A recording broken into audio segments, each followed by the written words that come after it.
Let's cross over to Wembley. Our reporter Anil Kandala is waiting to see how many fans are there for the Community Shield between Manchester City and Arsenal. Is it busy yet, Anil? Many fans around?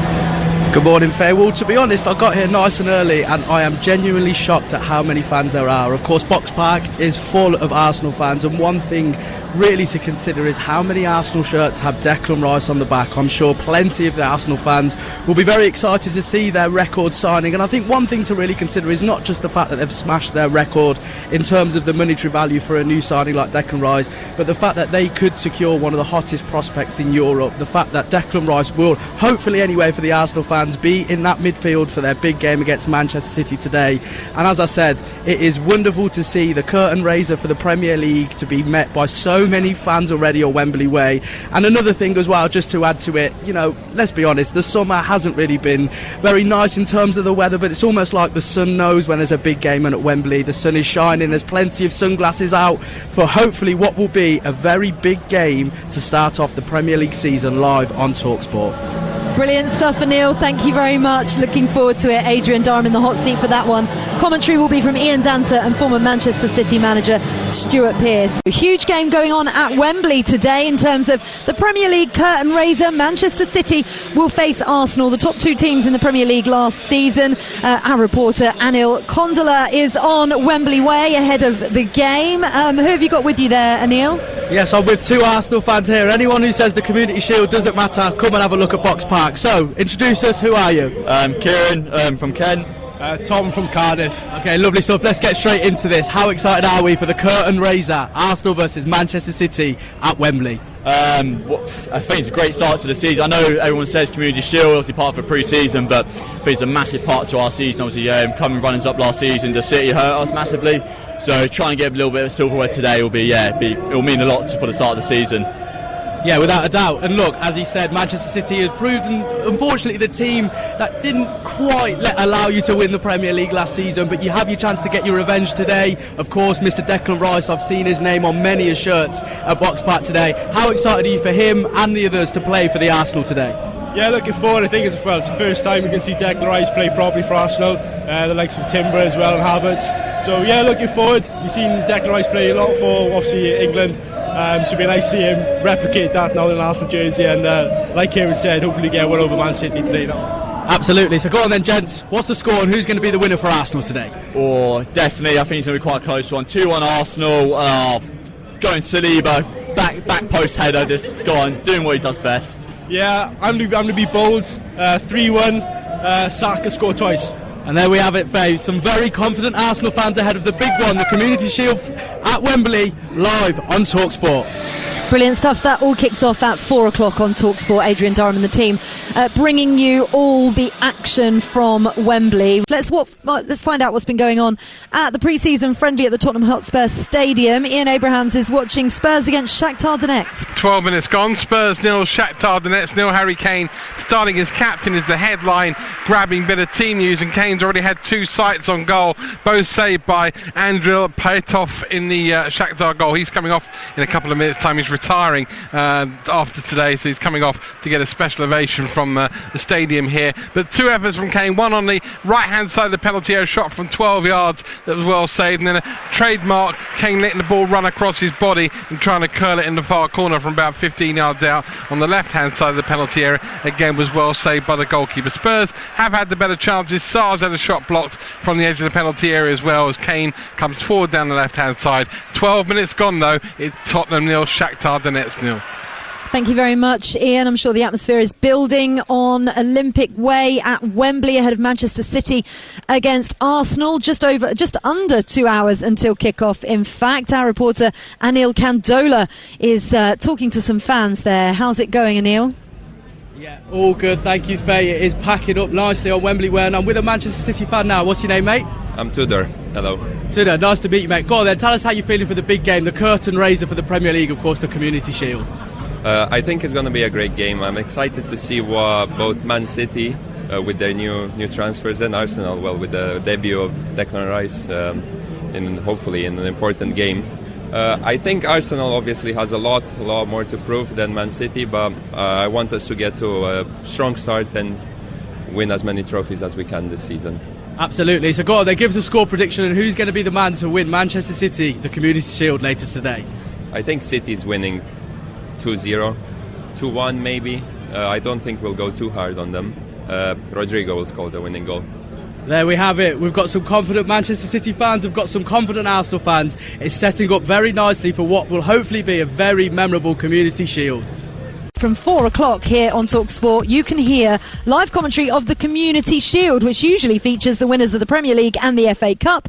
But because Pep Guardiola's side won both of them last season, as well as the Champions League as well, it means Arsenal are going to be competing against them at Wembley today. And that's where we head now with Talksport's Adrian Durham in place where he belongs at Wembley Stadium. How are you doing, Aid?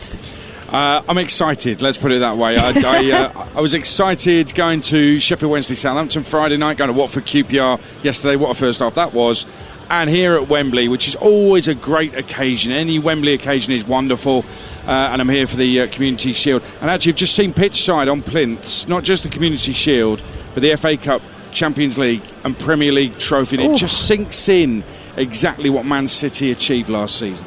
Wow, can you imagine? I heard Pep Guardiola's comments earlier on. I mean, of course he's not going to say, yes, we're going to win it, win 4 in a row, you know. But at the same time, you know, you kind of expect it from this Manchester City side at the moment. But Arsenal are really going to want to prove a point today. I think I was looking at the stats and they've not beaten Manchester City in their last 8 fixtures, which is crazy.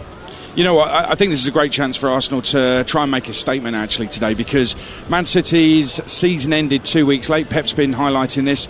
Their pre-season started 2 weeks after Arsenal's as well. They've lost their captain, Manchester City. Might some of them be on a high after the treble win as well? That's man management that Pep Guardiola has to manage very well. I mean, what is there to motivate these players now they've won everything? Flip side of that is Arsenal, who have spent £200 million, and as we know, in Declan Rice, they've brought, I think, the leader on the pitch that they needed. I appreciate Odegaard's a captain, and technically he sets by example, but in terms of encouraging everybody around him, driving them, getting the best out of them while they're mid-game, Declan Rice could prove to be a bargain at £100 million for Arsenal. Absolutely, and I bet he walked past all 4 of those trophies and kind of thought, oh yeah, I could maybe get some of this. Well, he's already got his hands on one. His last game for West Ham, he got his hands on a trophy, and I think that shouldn't be underestimated. And then his last game for West Ham, he gets hands on a trophy. If his first game for Arsenal, he gets hands on a trophy here today as well. What a career he's having. We know he's brilliant, but I think he could make a real difference. Listen, Arsenal's end of season was 1-3, lost 3, drew 3. Not good enough to win the title. Probably a title they should have won given the position they were in. They need good players to drive them on, and I think that it should be their season. They signed £200 million worth of players. It should be their season. Yeah, it should be, but that doesn't always work out like that, Aid, does it? But just quickly for me, what are you expecting from this game today? I mean, it's billed as the curtain raiser, but not always. City undercooked. I think they've lost the Community Shield the last 2 times they've been here, to Leicester and Liverpool. Arsenal, I think, have won it the last 4 times they've been here. They're more ready than City, so I think Arsenal will win it today. But what that means for the season ahead is probably minimal. Always. Thank you very much, Aid. Looking forward to listening to live commentary from Wembley, which comes up at 4 o'clock here on Talksport. Now on Talksport, Adrian Durham will bring you the build-up from Wembley as Arsenal face Manchester City in the Community Shield. Thanks, Nigel. Welcome to Wembley, where the keepers are warming up ahead of a 4 o'clock kick-off. Arsenal against Manchester City. The Arsenal players have just come out to big applause from their fans away to our left at Wembley Stadium. And now come the City players. And the boos you hear will tell you that the Arsenal fans are bigger in number and certainly bigger in voice at Wembley Stadium for this showpiece this afternoon. This is Talksport. For that showpiece start ahead of every season. City won everything last campaign. The FA Cup here against United, the Champions League in Istanbul, and catching Arsenal in a title race Gunners fans thought they had won. But being in this Community Shield here at Wembley today is a chance for the Premier League runners-up to make a statement ahead of the new season. A season where 2 questions are on everyone's lips. Can Arteta go one better? And how does Guardiola motivate a team that's just won everything? The dream is carved into glorious reality. Manchester City have won the Champions League. the treble delivered. Here is Grealish running down the centre. Oh, he's released Haaland. Haaland into the area, chips the goalkeeper. Goal 51 and a Premier League record for Erling Haaland. Walker to De Bruyne. De Bruyne with half a yard of space. Here's Bernardo Silva. I think Arsenal, you have to say, you've got to give Arsenal the shout just because of what happened last season, and they're strengthening. You will undoubtedly improve them. Now, can they make that jump from being second to first because of Declan? Possibly. Martinelli down the left side, jinks it on his right foot, pulls it back for Jorginho. His right footed shot, he hits the top of the crossbar, hits the defender and goes in. Oh, Zinchenko, Saka can turn. Oh, something is that. Bukayo Saka. I think Arsenal have to be seen as serious contenders. I think as we sit here now, and again there's still plenty of time to go in the transfer window, I think they will be the main challengers for City. Always a great occasion at Wembley, and the Community Shield means always that the Premier League season is just around the corner, and just seeing these Premier League players warming up has just got that blood flowing that little bit more. So let's check on the teams first of all before we do anything else. Man City against Arsenal. Here's Ian Danta. Well, let's start with Manchester City, who are not long back from a gruelling pre-season tour. Pep Guardiola quick to criticise the sheer number of fixtures that his team is being asked to play. One or two of the big names are being held back on the bench, notably Kevin De Bruyne and Phil Foden, but it's pretty strong nonetheless. Stefan Ortega is preferred to Ederson as goalkeeper. Kyle Walker, John Stones, Ruben Dias and Manuel Akanji will make up City's back four. Bernardo Silva, Rodri and recent arrival Mateo Kovacic in midfield. Erling Haaland through the middle, of course, flanked up front by Julian Alvarez and Jack Grealish. The City bench, I mentioned Ederson and De Bruyne, also Calvin Phillips, Emerick Laporte, Sergio Gomez, Phil Foden, Cole Palmer, Rico Lewis and James McAtee, back from a loan at Sheffield United last season when they were a championship team. As for Arsenal, looks like a similar formation. Aaron Ramsdale is in goal, a back four of Ben White, William Saliba back fit again, they did miss him in the tail end of last season. Gabriel and Jurriën Timber, recent arrival from Ajax. Declan Rice, another one just through the door at Arsenal from West Ham. He's in midfield along with Thomas Partey and Martin Odegaard. The front three today, of course, the absence of Gabriel Jesus for a few weeks. That allows Kai Havertz, it seems, to play through the middle as a genuine centre-forward. Bukayo Saka and Gabriel Martinelli either side of him. The Arsenal bench, Adrian, Matthew Turner, Kieran Tierney, Emil Smith-Rowe, Eddie Nketiah, Jakub Kiwior, Rob Holding, Takahiro Tomiyasu, Leandro Trossard and Fabio Vieira. Ian, thanks very much. The former Man City captain and manager, former England captain Stuart Pearce is here for commentary. All right, Stuart? I'm on top form, my friend. Well, this is good to hear. Pleased to be starting the season alongside you again, you little award winner, you. I'm just delighted to be picked, mate, honestly, every time. All three Arsenal signings start. Does look like, as Ian said, Havertz is in the number 9 position with Gabriel Jesus injured, but is he an orthodox number 9? Is he an effective number 9 in your opinion? I think there's better out there, is what I would say. He's got the ability to play in varying positions behind a striker, so I think going forward it's probably important not to look at him solely in isolation in this one game and say, look, he might be starting as the point man in this game, but as the season develops with maybe Jesus coming back, he might drop in and play just in behind him, or him and Odegaard playing just in behind him. So I think there's options there, and I think he's brought him in not as a one-trick pony, if you like, and same with Dec as well. I think Dec, he might look to play in a more advanced area if he's got Partey in behind him. We're definitely going to get onto Dec in a second, no doubt about I thought you that. might. Pre-season, it was goals galore for Arsenal, 11 in 4, but Havertz got 2 of those. Trossard got 3, but he's on the bench. I think some Arsenal fans thought Trossard might be the number 9, but it is Havertz who starts. Does it really matter anyway? Because last season, they didn't have a 20-goal player. It was Martinelli and Odegaard, 15 each in the Premier League.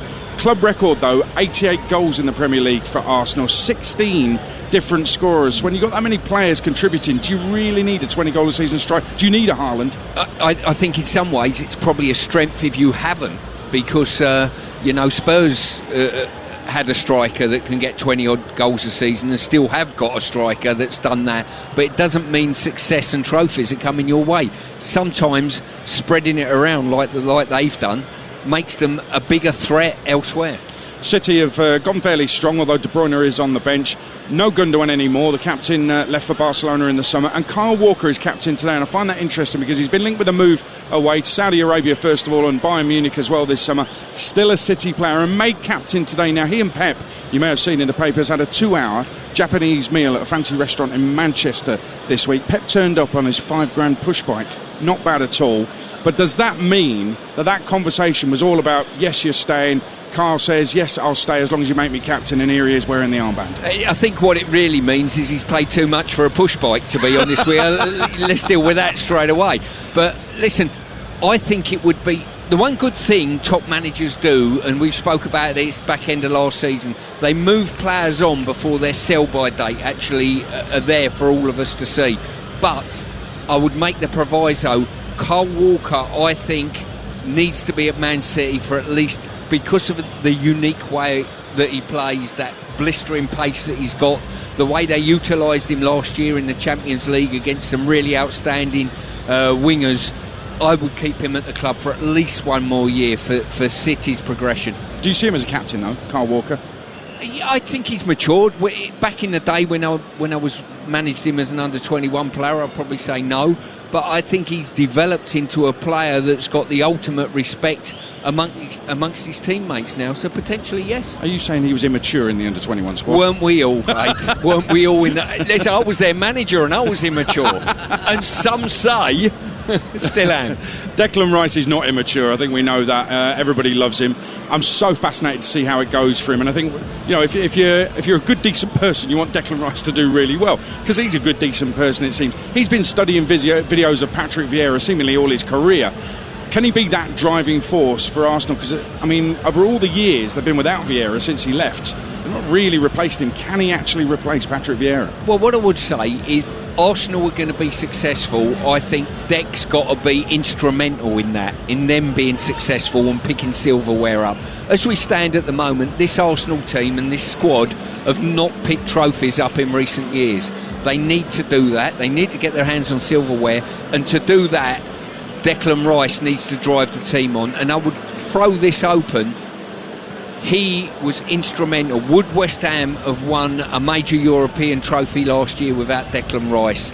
I'm not going to answer it, but listen, answer it yourself. So he's instrumental in that. And if he can drive West Ham on, he certainly can drive Arsenal on for a trophy. Well, you mentioned Spurs and the goal scorer that they have. You're talking about Harry Kane, obviously, and a few miles east of here, he's involved in a friendly against Shakhtar Donetsk, and I think he's done something very special. Talksport's Ian Abrahams. Spurs 3, Shakhtar Donetsk 1. It's a Harry Kane hat-trick on what could be his last appearance here for Spurs. First a penalty, second a header from a Maddison cross, third all on his own, played through by Kulusevski. He fired past the keeper. Can Spurs afford to let this man go? Hat-trick for Kane. Spurs 3, Shakhtar Donetsk 1. Well, you answer that question, Stuart Pearce. Can Spurs afford to let Kane go? I think we know the answer to that one. Absolutely not. I mean, he's carried Tottenham with his goals over the last few years. He's a brilliant captain for both club and country. If you ask me, is it time for him to move on and have a new challenge? I'm not a Tottenham fan. I would say yes. I think it's time for him to move on and have a new challenge. But what I would say, Daniel Levy and the board at Tottenham will want the right money for him. Whatever that is, they won't want him to see him go cheap. Well, Declan Rice certainly didn't go cheap. £100 million. It could, I said earlier on Talksport, it could prove to be a bargain if he gives Arsenal success trophies and the number of years he's got in front of him as well. But what about tactics? Because if I quote the Europa Conference League final to you, West Ham won that with 32% possession. For England, he plays an anchor role in a similar system to Arsenal, really, but not that same role that I think Arteta's expecting of him. So tactically, he may well be asked questions by Arteta. You've worked with Declan. Do you think he's got all the tools to answer those questions? Definitely. He's an intelligent footballer. He'll do whatever job you want him to do. He's one of those selfless players that will put the team before himself. But what I would say, I think he needs challenging now at this stage of his career. I want to see Arteta challenge him tactically on the football pitch and drive him on to another level. And when I say that, I mean maybe on occasion playing for Arsenal, playing more advanced up the pitch, telling him, look, I want you to arrive in the box and score goals. He's got it in him. There's nothing he can't do. He needs to be challenged. At West Ham, I think they needed him to anchor the midfield more often than not. And this is different because this is a three-man midfield effectively that he's joining, because he's got Partey and Odegaard, so he is going to have to learn very quickly on the hoof how to play in that system, because also for his international career he normally plays in the double pivot. Yeah, and I think what this could do, what he does for Arsenal, might benefit his country as well. I've always got my country hat on, and what he might do. So if this challenges a bit more and Gareth sees him playing a more advanced role potentially with Partey anchoring a touch more, then this might not be a great game to judge him on doing that, because this is Manchester City. They might need two holders in this game potentially.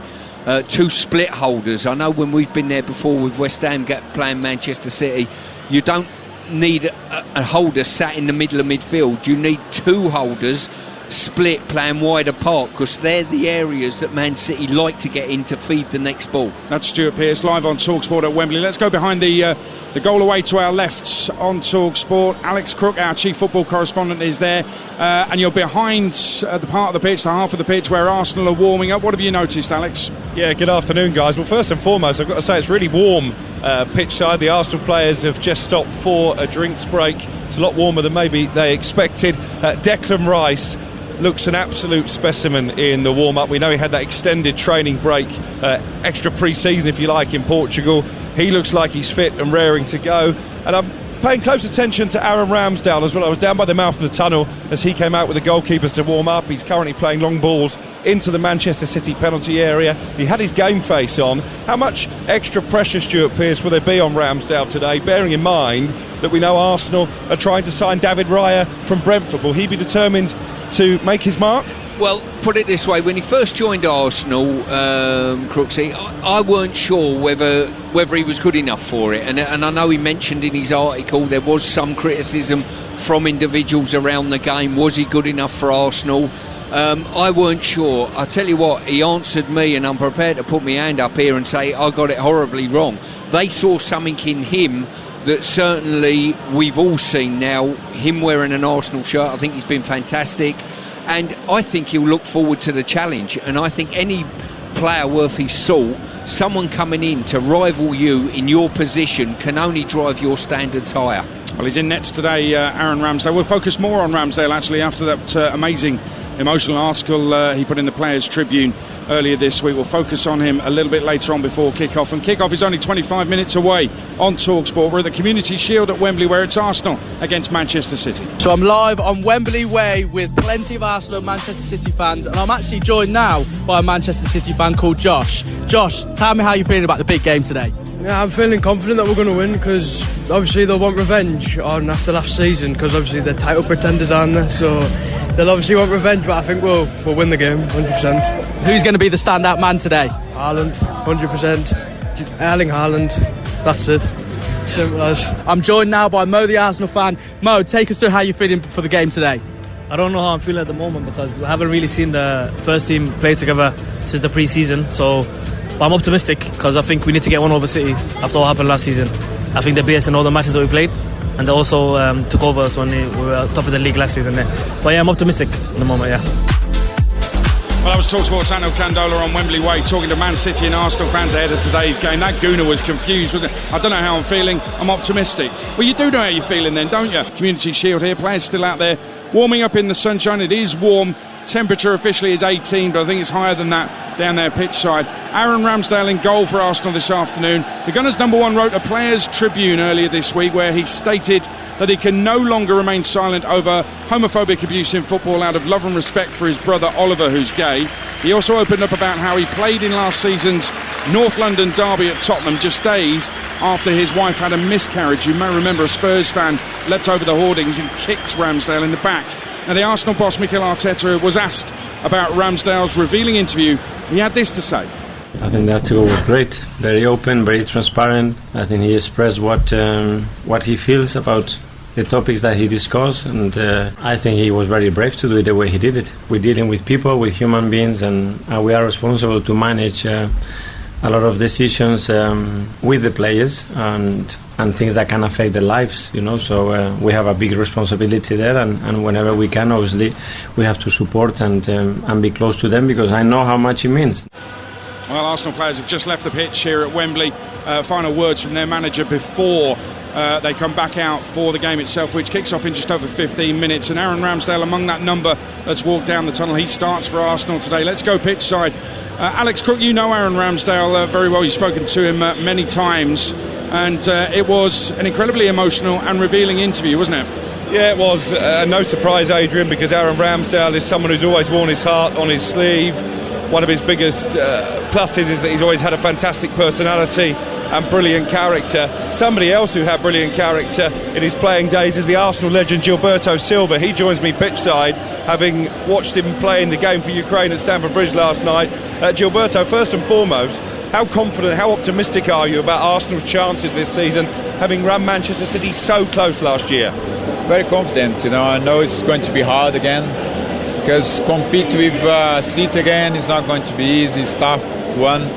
They were close last season and, lost for a great team. But they have a chance again, I think what they have to do, just make the platform from what they create last season to starting point this season and fight again until the end. We're going to get to see Declan Rice in competitive action for the first time today. You know all about patrolling that Arsenal midfield. How excited are you about his arrival? I think everybody's excited about him and just expect to see him play in action. Today he starts. It's good to see, and I'm sure it's going to be easy for him to adapt to the club, the new philosophy, and I wish the best of luck to him and to the club.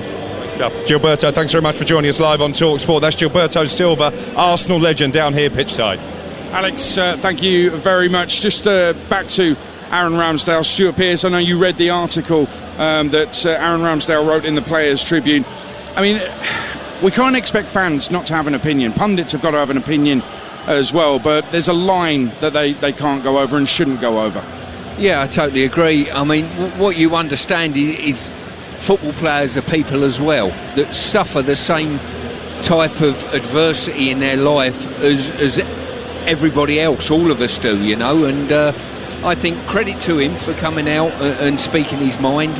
I don't think there's anything wrong with that. I really don't. It shows that football players are not on this pedestal all the time, and credit to him. And listen, the bottom line is, I think hopefully there'll be a bit more understanding there with people that come to games that do overstep the mark slightly with some of the criticism that they throw at individuals. Yeah, it's interesting because he says in the article as well, and Alex Crook mentioned it before, that he had a lot of criticism before he'd even kept goal for Arsenal. When the move was made, he was told he was no good.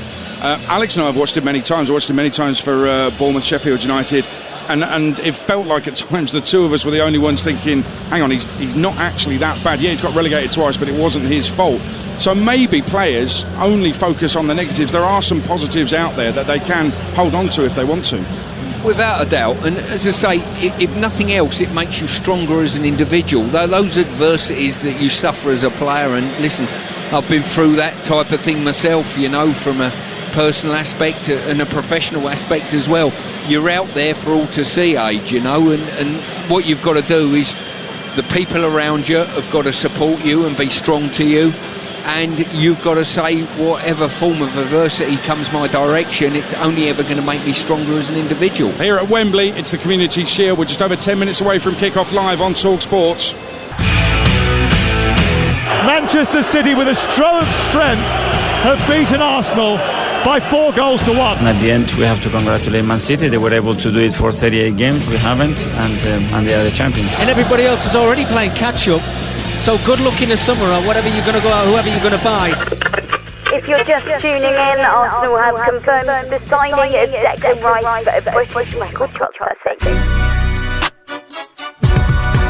So at the moment the City squad looks a bit light. Arsenal have strengthened, they've got options now on their bench, so I think it will be closer. But people were saying if they don't beat City or if they don't win a trophy, that's failure. We're up against in City one of the all-time greatest teams. 2023, Manchester City treble winners. I just don't see anybody stopping this force of Manchester City. Here's Haaland inside the area and scores. Saka with a shot. Saka with the goal. Yet another titanic Premier League title race to come. Well, that's got the blood flowing. Erling Haaland, may I remind you, 52 goals in 53 games, 36 in 35 in the Premier League, but only one in his last 8 all competitions at the end of last season. Has he been found out? He didn't have a great Community Shield last year, did he? City were beaten 3-1 by Liverpool. They lost 1-0 to Leicester the season before that, so they've lost their last 2 Community Shields. Arsenal have won the Community Shield the last 4 times they've been in it. In each of those Community Shields, the fans got really excited, only to be let down the following season. But they're all, you can hear them. That's the Arsenal fans singing. You can hear how optimistic they are.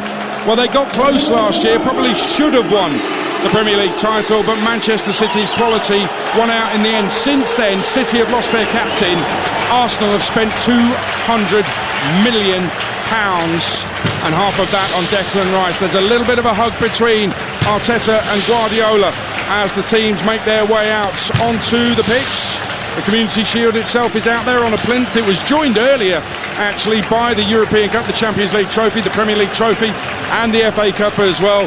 Those 3 in the safe hands of Manchester City for the time being for another season. The Community Shield will be delivered to the winners here today as the players line up under the arch of the FA Community Shield, the officials in the middle as well, and the presentation party will be introduced to them very shortly. The Jeff Astle Foundation will be one of the major recipients of the money generated by this Community Shield. I've met Jeff's daughter, Dawn Astle, many times. She does such incredible work on this issue. She's been banging down doors for ages, for years, and finally she's being heard. She says the money will go a long way to help continue the battle against dementia in football. Jeff Astle was one of the greats, taken from us and his family way too soon. And if you've read the story of Jeff Astle and dementia, you'll know just how heartbreaking that story was for his family. It's essential reading to understand that particular subject. Well, the Arsenal players being introduced to the presentation party. I'd just love to be a fly on the shoulder of one of the players as Mike Summerby, ardent City fan, former City player, title and cup winner, European trophy winner with the City, and a City ambassador, shakes hands with all the Arsenal players. Just wonder if it's an extra firm grip for Aaron Ramsdale just to make sure he can't keep goal very well. Gilberto Silva, who we've just heard from live on Talksport pre-match, is out there shaking hands right now with all the Manchester City players as well. Big hug from Mike Summerby for Mikel Arteta, of course. They will know each other from when Mikel was working with Pep Guardiola at Manchester City. Jack Pearce is also in that 3-man presentation party, the vice chair of the Football Association. It's Ortega in goal, just shakes hands with Summerby. In goal for City, was in the cup final as well. Great record in the FA Cup last season. Only 1 goal conceded, and that was a penalty from Bruno Fernandes. And some of us thought he might be challenging for the number 1 spot with Edison this season. Well, we'll wait and see. Edison, I think most people will feel, is the firm favourite for that. As the presentation party continue shaking hands, I can tell you that it's 2-1 to Cardiff at Leeds United. That is live on TalkSport 2 right now. If you want to listen to that, just download the TalkSport app for free. You can swipe between the 2 stations as we prepare to observe the national anthem ahead of the Community Shield here on TalkSport.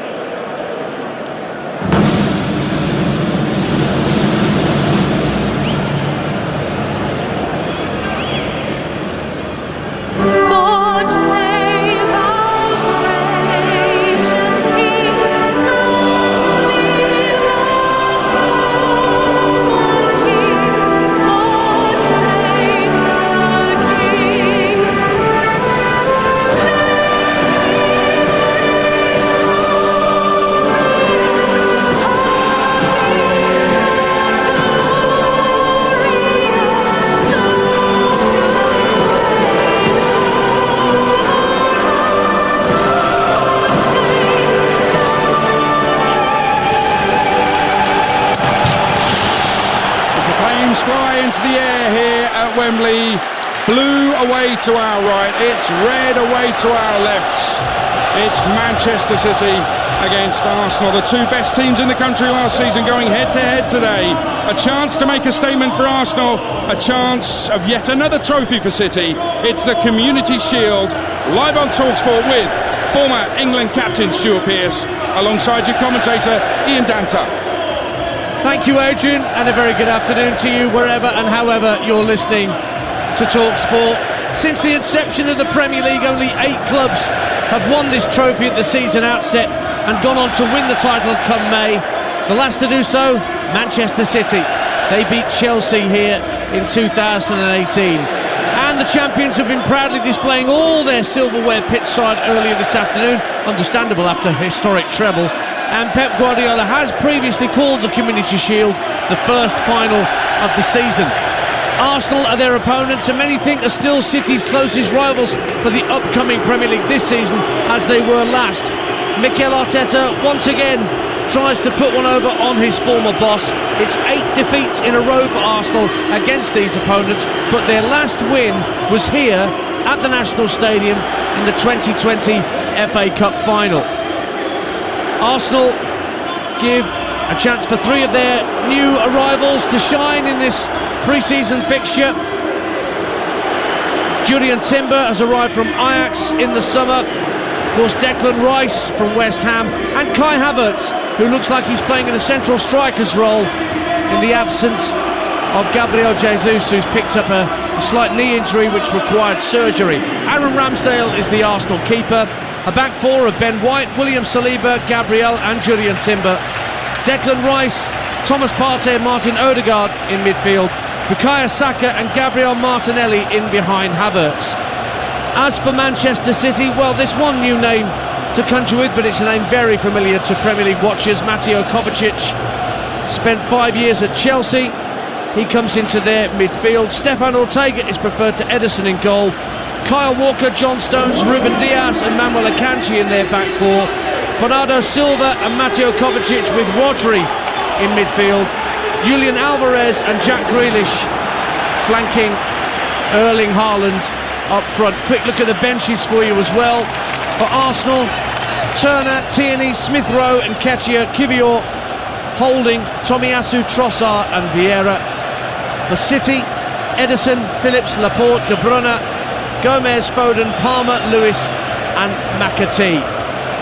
We're sat in the south stand here at Wembley, directly behind the dugouts, and Arsenal, wearing their traditional red and white, get things underway. They're kicking from left to right as we look towards the west stand. Manchester City in their sky blue shirts and socks with the white shorts, and straight away they're piling forward and looking to release Jack Grealish 10 yards inside the Arsenal half. Work back to halfway. Akanji, the Swiss, will tidy up, and the ball will eventually be sent back to Stefan Ortega. Just a few puffs of pyrotechnic smoke still hanging around in the stadium, but bright sunshine, and a good half of the pitch is in shade, over half of the pitch in actual fact in shade, including on the far side of the field, the City right, where they're attacking at the moment.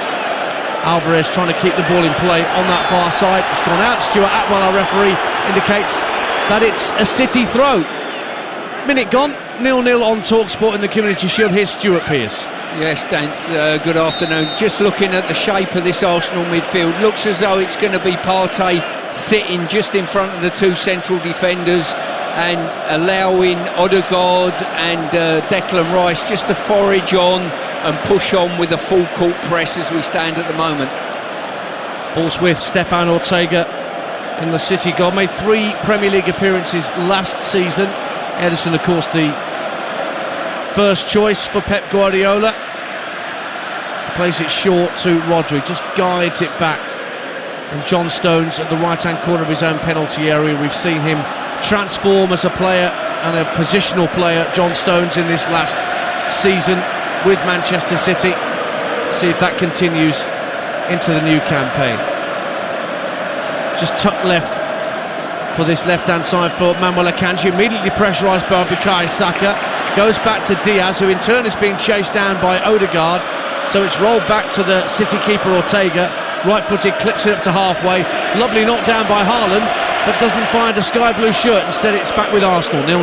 No, it's interesting. City are happy to build up and play really tight from the back. I always think with Ortega, he's decent with his feet, but he can't hit that ball beyond the back line of Arsenal on a hard press. So that encourages Arsenal to press hard.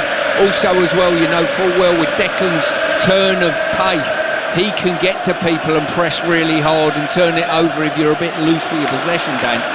0-0, first long ball that's sent forward by Arsenal for Havertz to try and deal with. He got the flick on, but there was nobody running in behind him, so Manchester City back in possession, and it's Mateo Kovacic, having swapped the royal blue of Chelsea for the sky blue of Manchester City. Akanji on this near side, just in front of Pep Guardiola, stationed in the right-hand technical area as we look down beneath us.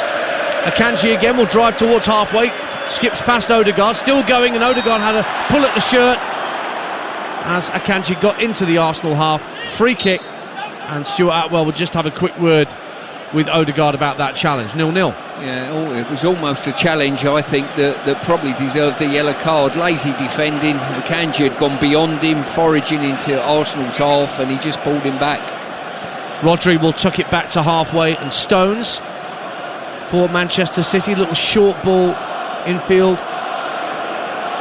to Rodri, and now Ruben Diaz allowed just to stand with his foot on the ball almost in the centre circle, not being engaged. Now Odegaard thinks about coming short, so he strokes it just to his right, and Stones, under pressure from Havertz, gives it back to his centre half colleague.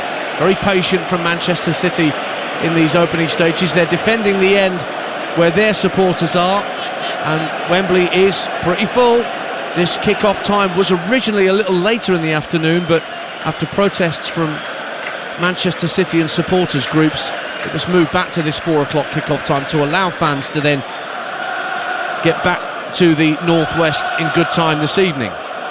We've just seen a great option there. Ortega's probably 10 yards outside his own box, and Walker made a really good run taking Martinelli back, and I think if Ederson was in goal he'd have delivered the ball beyond the Arsenal back line, but he's certainly not got the range that Ederson's got. Akanji making a strong run down the left-hand side. He's fed by Rodri, skipping away. Saka's trying to catch up with him. Akanji to the byline, crosses into the near post, headed up in the air by Ben White. Bernardo Silva sends it back across goal. Grealish tries to get his head on it, comes off the top of his head, and Saka volleys clear. That's the first danger we've seen from either side in this Community Shield. 0-0. Yeah, it certainly was. Akanji for the second time in the game, foraging forward on the left-hand side, and put a wonderful ball into the box. Lovely ball from Rodri to seek out Bernardo Silva on the City right, up against Timber, tries to go inside him, checks back onto his right foot from his left, just inside the area, right hand side. He's got support from Kyle Walker, cross deflected by Timber, comes back to Bernardo Silva. Lovely trickery and quick feet on the right hand side from the Portuguese, gives it back to Walker, the captain. Rodri will just work it back infield to Stones, middle of the Arsenal half. Great possession from the champions in these early stages. Kovacic steps away from Odegaard. Haaland at the edge of the area, tries to lay it off. Desperate clearance in the end from Gabriel. Anywhere will do for Arsenal. We've only had 5 minutes, and they're just desperate to get it downfield. 0-0. Yeah, we've got a boxing match here. Both teams just sounding each other out at the moment. And once again, he finished the season. The last couple of months of Bernardo Silva's season was outstanding, and in these early stages he's shown exactly why they can't afford to let him leave this football club. And Julian Timbers lost a boot in trying to engage with Silva, and he's just been allowed by Stuart Atwell to go and retrieve the boot that's about 25 yards back down the field from where he left it. I was on breakfast this morning with Cass and Nat, and they were talking about time wasting and that type of thing in the game. I think if the referee stops everything for sort of someone losing a boot or anything that isn't an head injury, games are going to go on for at least half hour after they should duly finish. I was at a refereeing strategy course in Warwick a couple of weeks ago for Talksport, and they were talking about the time wasting. I think 8 or 9 minutes added time is going to become the norm unless players actually do hurry up with free kicks and corners and throw-ins. Maybe that's the intention, to get them to understand what's going on and hurry up. 0-0 in the Community Shield. Let's get back pitch side and check in with Alex Crook. What you got down for us there, Alex? Well, terrific atmosphere here amongst the Arsenal supporters, a real expectation coming from them. Aaron Ramsdale we talked about before the game, pressure on him maybe with David Raya being targeted. He's getting a lot of support from behind this goal. 0-0, thank you Alex. Manchester City coming forward, and Julian Alvarez gets a free kick, having his shoulder pulled back, I think, by Thomas Partey, who gets a yellow card for kicking the ball away, I think, Stuart Pearce. First yellow card goes to the Arsenal number 5. Well, I think it was a culmination of pulling the player back, and then after that, as you rightly say, he's kicked the ball away, albeit not too far. But if the referees are going to stamp down on this type of thing, you've got to start brandishing yellow cards. Short, sharp shock. Maybe that's the intention from officials, to remind players just how little they're going to stand for this season. Ball's out of play. Mikel Arteta wants a throw, and he gets it after giving the assistant on this near side a piece of his mind. Manchester City 0, Arsenal 0 in the Community Shield. Live on Talksport. You mentioned Natalie Sawyer there, Stuart. She's back on Talksport Breakfast tomorrow morning with Andy Townsend from 6 a.m. when you wake up. But of course, we've got plenty of options for your morning listening. Chris Evans on Virgin from 6:30. But England against Nigeria in the Women's World Cup on Talksport 2. Faye Carruthers will start your coverage on Talksport 2 at 8 a.m. tomorrow morning. Kick-off 8:30. Joe Shannon and Leanne Sanderson, your commentary team for England-Nigeria.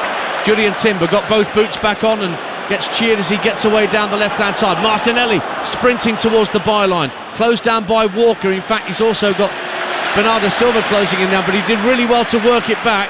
Gabriel will pass back to the halfway line, and William Saliba. How Arsenal missed him in the run-in when he picked up that injury, and who knows what Arsenal could have achieved had he been there in the Arsenal defence. Now Bukayo Saka, they're going to go on the outside of Akanji, down towards the ball, and he's beaten Akanji, but then the Swiss gets back and has actually hit the ball against Saka.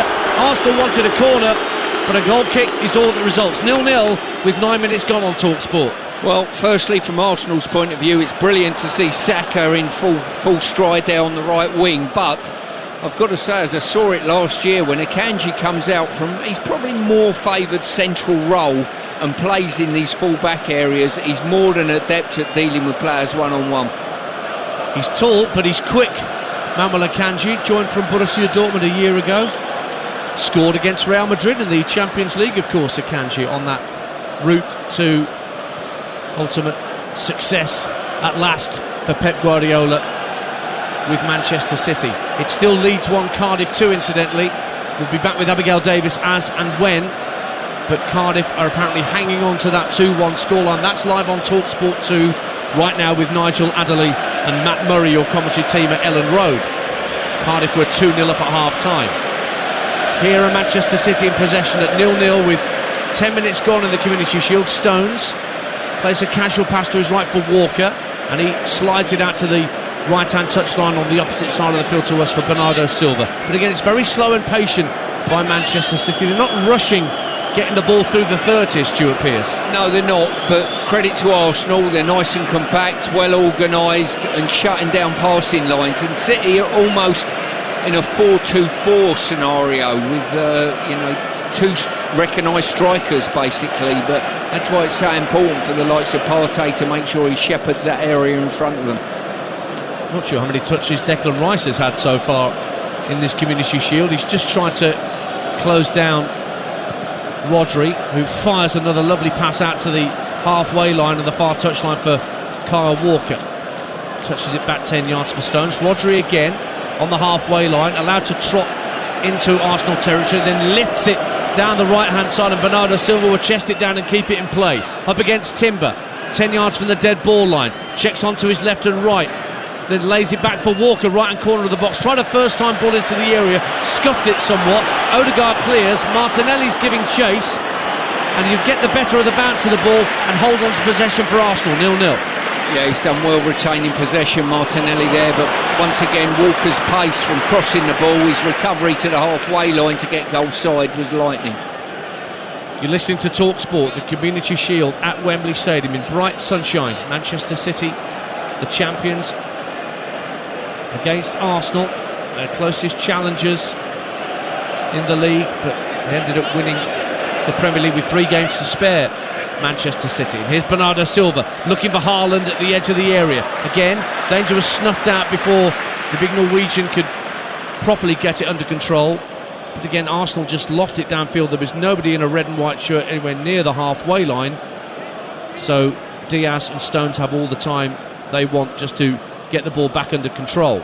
Ortega, the keeper, lurking just outside his penalty area. I mean, there's high starting positions, and then there's always being outside your 18-yard box. The sweeper keeper era really has developed.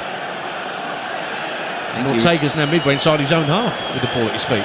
You were talking earlier about Declan not getting too many touches. I can't remember Jack Grealish getting a touch at this moment in time, being very isolated out on the width here.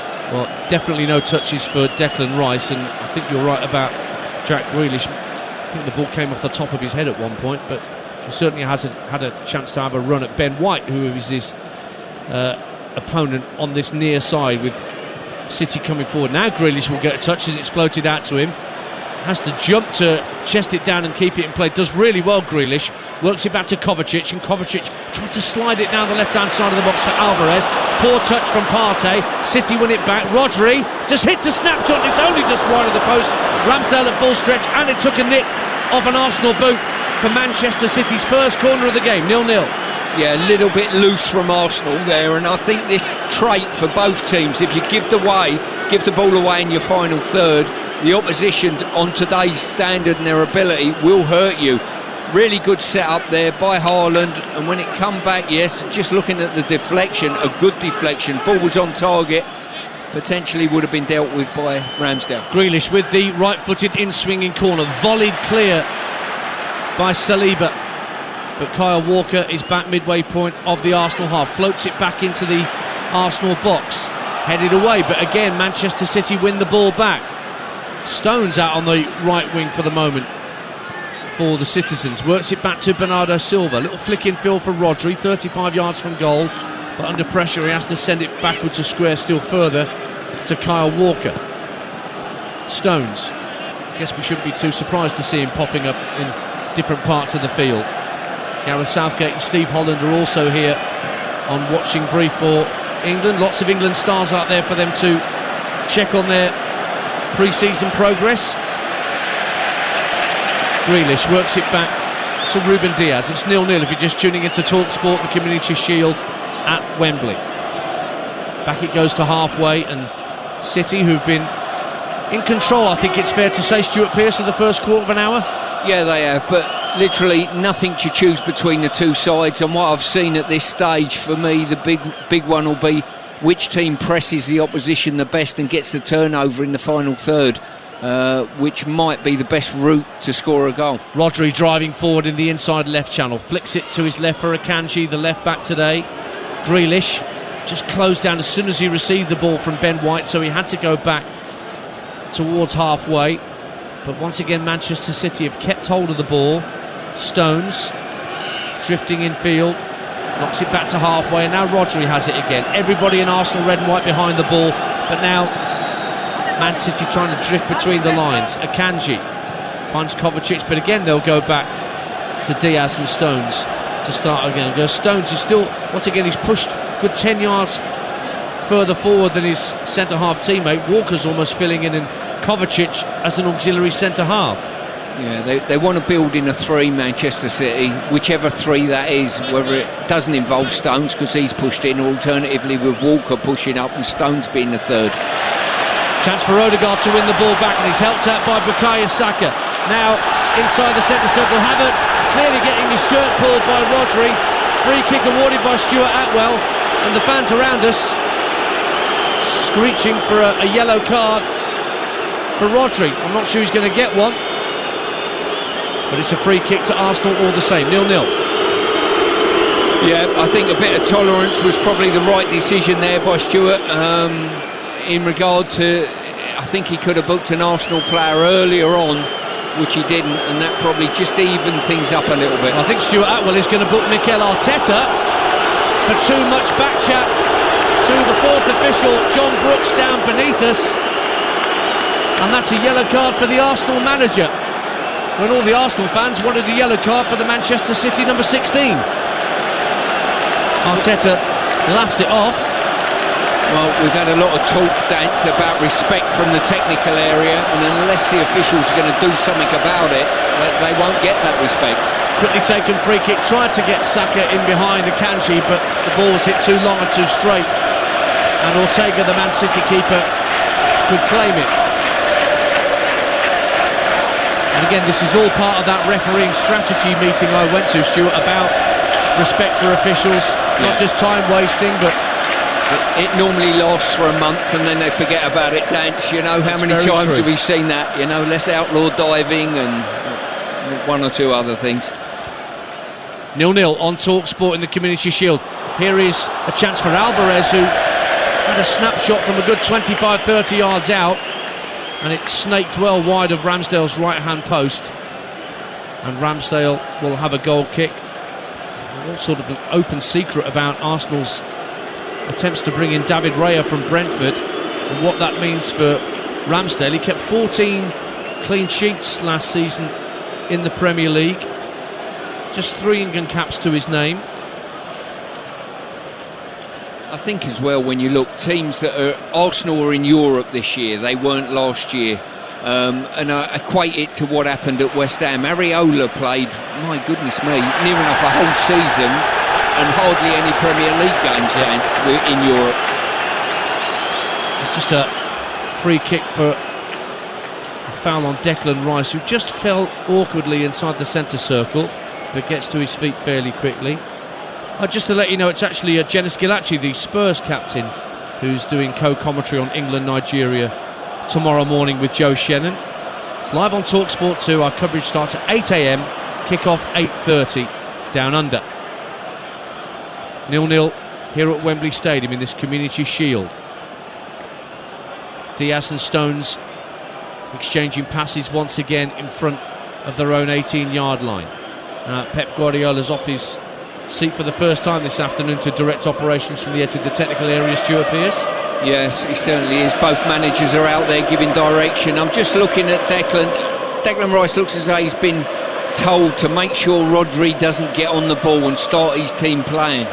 Akanji getting to the byline down the left-hand side for Manchester City. Wraps his foot around the cross. It drops at the left-hand corner of the Arsenal area. Rice tidies up. It's back with Gabriel, who quickly finds Ramsdale under pressure from Alvarez, who tried to slide in as Ramsdale released the ball for Saliba.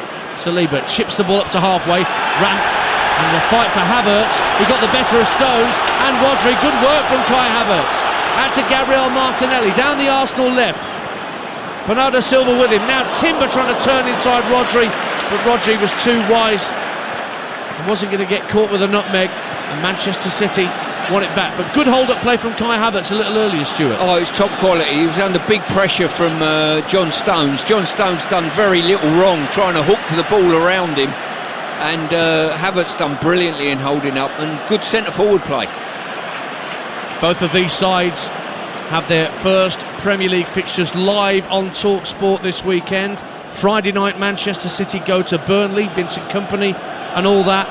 And then Saturday lunchtime, Arsenal are at home to Nottingham Forest as Game Day Exclusive returns next Saturday with Reshman in the team. So both of these sides will be live on Talksport within 24 hours of each other as Friday becomes Saturday.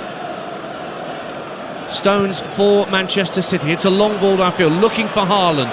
Brings it down on his right foot, steps inside Saliba. Couldn't get past him a second time at the edge of the D. Partey brings it clear, laid off by Odegaard to Saka. And now Ben White gives it back to his goalkeeper. Just a little sign of what Erling Haaland can do, bringing the ball down out the sky. Once again, Dance at the other end of the pitch on that occasion. Good centre-forward play. It's a long ball up and he dealt with it fantastically well. Now Bernardo Silva just pulling at the shoulder of Julian Timber as he brought the ball clear, and Stuart Atwell isn't going to book the Portuguese, but he's going to have a stern word in his ear before the free kick can be taken. And again, Mikel Arteta a little unhappy at the lack of punishment for the City number 20. But here is Gabriel for Arsenal. Finds Partey, who's just dropped in between the two centre-halves. Flicks it to his right for Saliba, who's midway inside his own half. 0-0 on Talksport, if you're just tuning into the Community Shield. Let's get back down touchline, and Alex Crook is there for us at pitch level. What can you see for us, Alex? Well, Mikel Arteta, having already been shown a yellow card, once again very unhappy with that shirt pull that maybe didn't go punished by way of a card, so he's going to have to be careful. What I'm also noticing is how deep this Arsenal backline is sitting. I watched the pre-season game against Manchester United. Time and again they got caught with long balls in behind. I think this is a deliberate tactic to make sure Man City don't do the same. Thank you, Alex. We'll get all the post-match reaction from Alex Crook when a winner is decided here this afternoon, and Jamie O'Hara and Jermaine Pennant will take your calls on the full-time phone-in on TalkSport straight after we're done here at Wembley Stadium. But it's 0-0 midway through the first half. John Stones for Manchester City, approaching the right-hand corner of the Arsenal box. Just hesitates for a moment. Rodri takes over, floats the ball out to this near side, and Akanji. Now Grealish just drops his shoulder to get past Odegaard for a moment. Comes into the centre of the pitch. Shows too much of that to Declan Rice, who put his foot in and got it half clear. But the sky blue shirts have it back, and it's Diaz on halfway for City.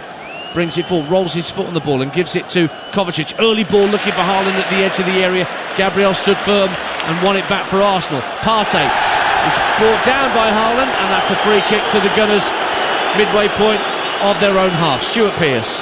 Yeah, as I say, once again, really good hold-up play by Havertz, wasn't it? You know, and as I say, the one thing he can do in that role that he occupies at the moment is hold the ball up and get his team up the pitch a fair way. Arsenal 0, Manchester City 0. 24 minutes played, and Arsenal have a free kick. Saliba gives it to Declan Rice, who's come short. Out to the left-hand side for Gabriel. Declan Rice gives it back to the Arsenal number 2, Saliba, faced up by Haaland. So back it goes for Rice once again, who's sitting deepest of all the Arsenal outfield players. Havertz making a run through the inside left channel. Saka coming in field. That allows White to get in on the overlap. He's in behind Akanji. Pulls it across. Havertz with his back to goal. Gets the shot away. Ortega blocks. Martinelli with a follow-up. Blocks as well. And City hook clear. And that's as close as we've seen from Arsenal in this opening half an hour. And Ortega had to save from Kai Havertz with his left leg. 0-0. Well, I've just been saying how good Akanji is on one-on-one situations. He was caught out on that occasion, an underlapping run by Ben White, who's got into the box, pulled it back, and it was panic stations in the City back line and 2 really good blocks by them. Yeah, the second block was from John Stones, from Martinelli off his chest. Stones just stayed down for a moment as play broke down, but he's okay, doesn't need any further treatment. And Kai Havertz, the ball was difficult for him to control. It was slightly behind him when it came to him, didn't it, Stuart? But he swiveled and got a decent contact on it. Good save from Ortega, so it stays goalless. Yeah, it certainly was a good save, but you've got to say, we're just looking at the replay from John Stones, who got back, got his hands out the way and took it straight in the solar plexus and made a fantastic stop for his team. Yeah, slightly winded, I think we'll say, on John Stones' behalf at this point. 0-0 on TalkSport. Here is Saliba, just at the edge of the centre circle inside his own half. They're into stoppage time over on TalkSport 2 at Ellen Road. Cardiff City are still 2-1 up against Leeds United. We'll be with Abigail Davis very shortly. Meanwhile, Stones trying to bring the ball forward. It's been clipped by Havertz, and Havertz gets a yellow card from Stuart Atwell. It's interesting, Dance, you know, the fans in front of us are mainly Arsenal fans. They've been up every 2 minutes baying for a yellow card, and when Stuart Atwell brandishes in one, which he should have done for that in my opinion, they don't want a yellow card because it's on Havertz, but he's made no attempt at chasing him back. He's just hacked him down. Yeah, just clipped him from behind, as Stuart says. No attempt by Kai Havertz to play the ball. Pretty straightforward decision for Stuart Atwell to brandish the yellow, based on the standards that we now understand referees are policing games going forward. 0-0, TalkSport 27 minutes played at Wembley Stadium in this Community Shield. Remember, if it's level at 90 minutes between these two, we will go straight to a penalty shootout to decide the winner.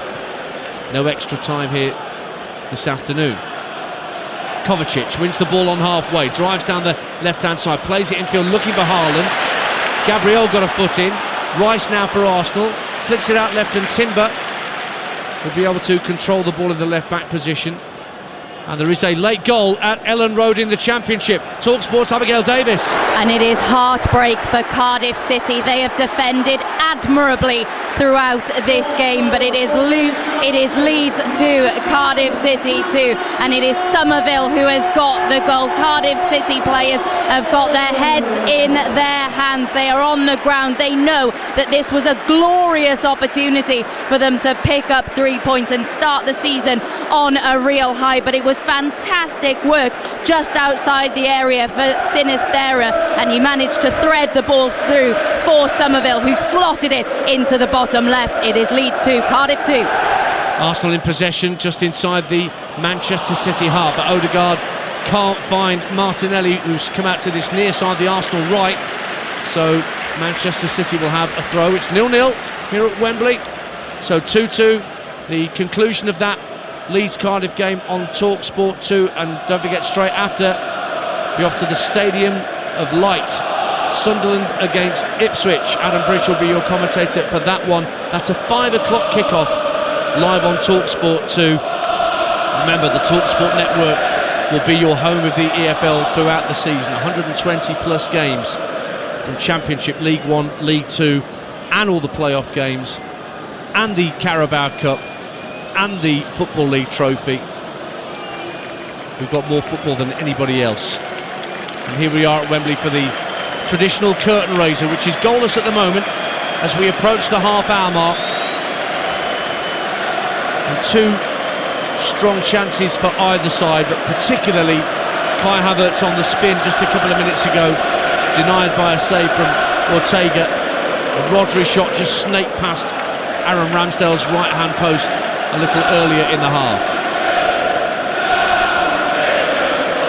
Arsenal fans taunting the City fans to our right-hand side, but they're not being vocal enough. Long ball downfield looking for Bernardo Silva. Gabriel had to make that header, otherwise Bernardo Silva was racing in behind him. The ball's given back to Gabriel by Timber, and then Rice looks for his keeper. Almost a slip from Ramsdale. Haaland was on him in a flash, but Ramsdale cleared from just in front of his goal line. That can't be a nice sight to see Haaland thumping in at you, Stuart Pearce, when you're trying to clear the ball. Now, Jack Grealish is going to be spoken to by Stuart Atwell for a little clip on Ben White. A little push on Ben White, but no yellow card, and so the Arsenal fans around us are unhappy again. Yeah, I think there was a little bit of Ben White being cute there, just taking the ground of Grealish, just to give his teammate a little bit more time on the ball. But going back to Ramsdale, just received the ball, he's happy to take it across his body, but when that ball's a yard or two from your own goal line, it does get a little bit nervous if you've got an Arsenal shirt on in the crowd. By the way, the goal line technology came into play earlier in the Women's World Cup, where Sweden were decided to have won the penalty shootout because of the goal decision system.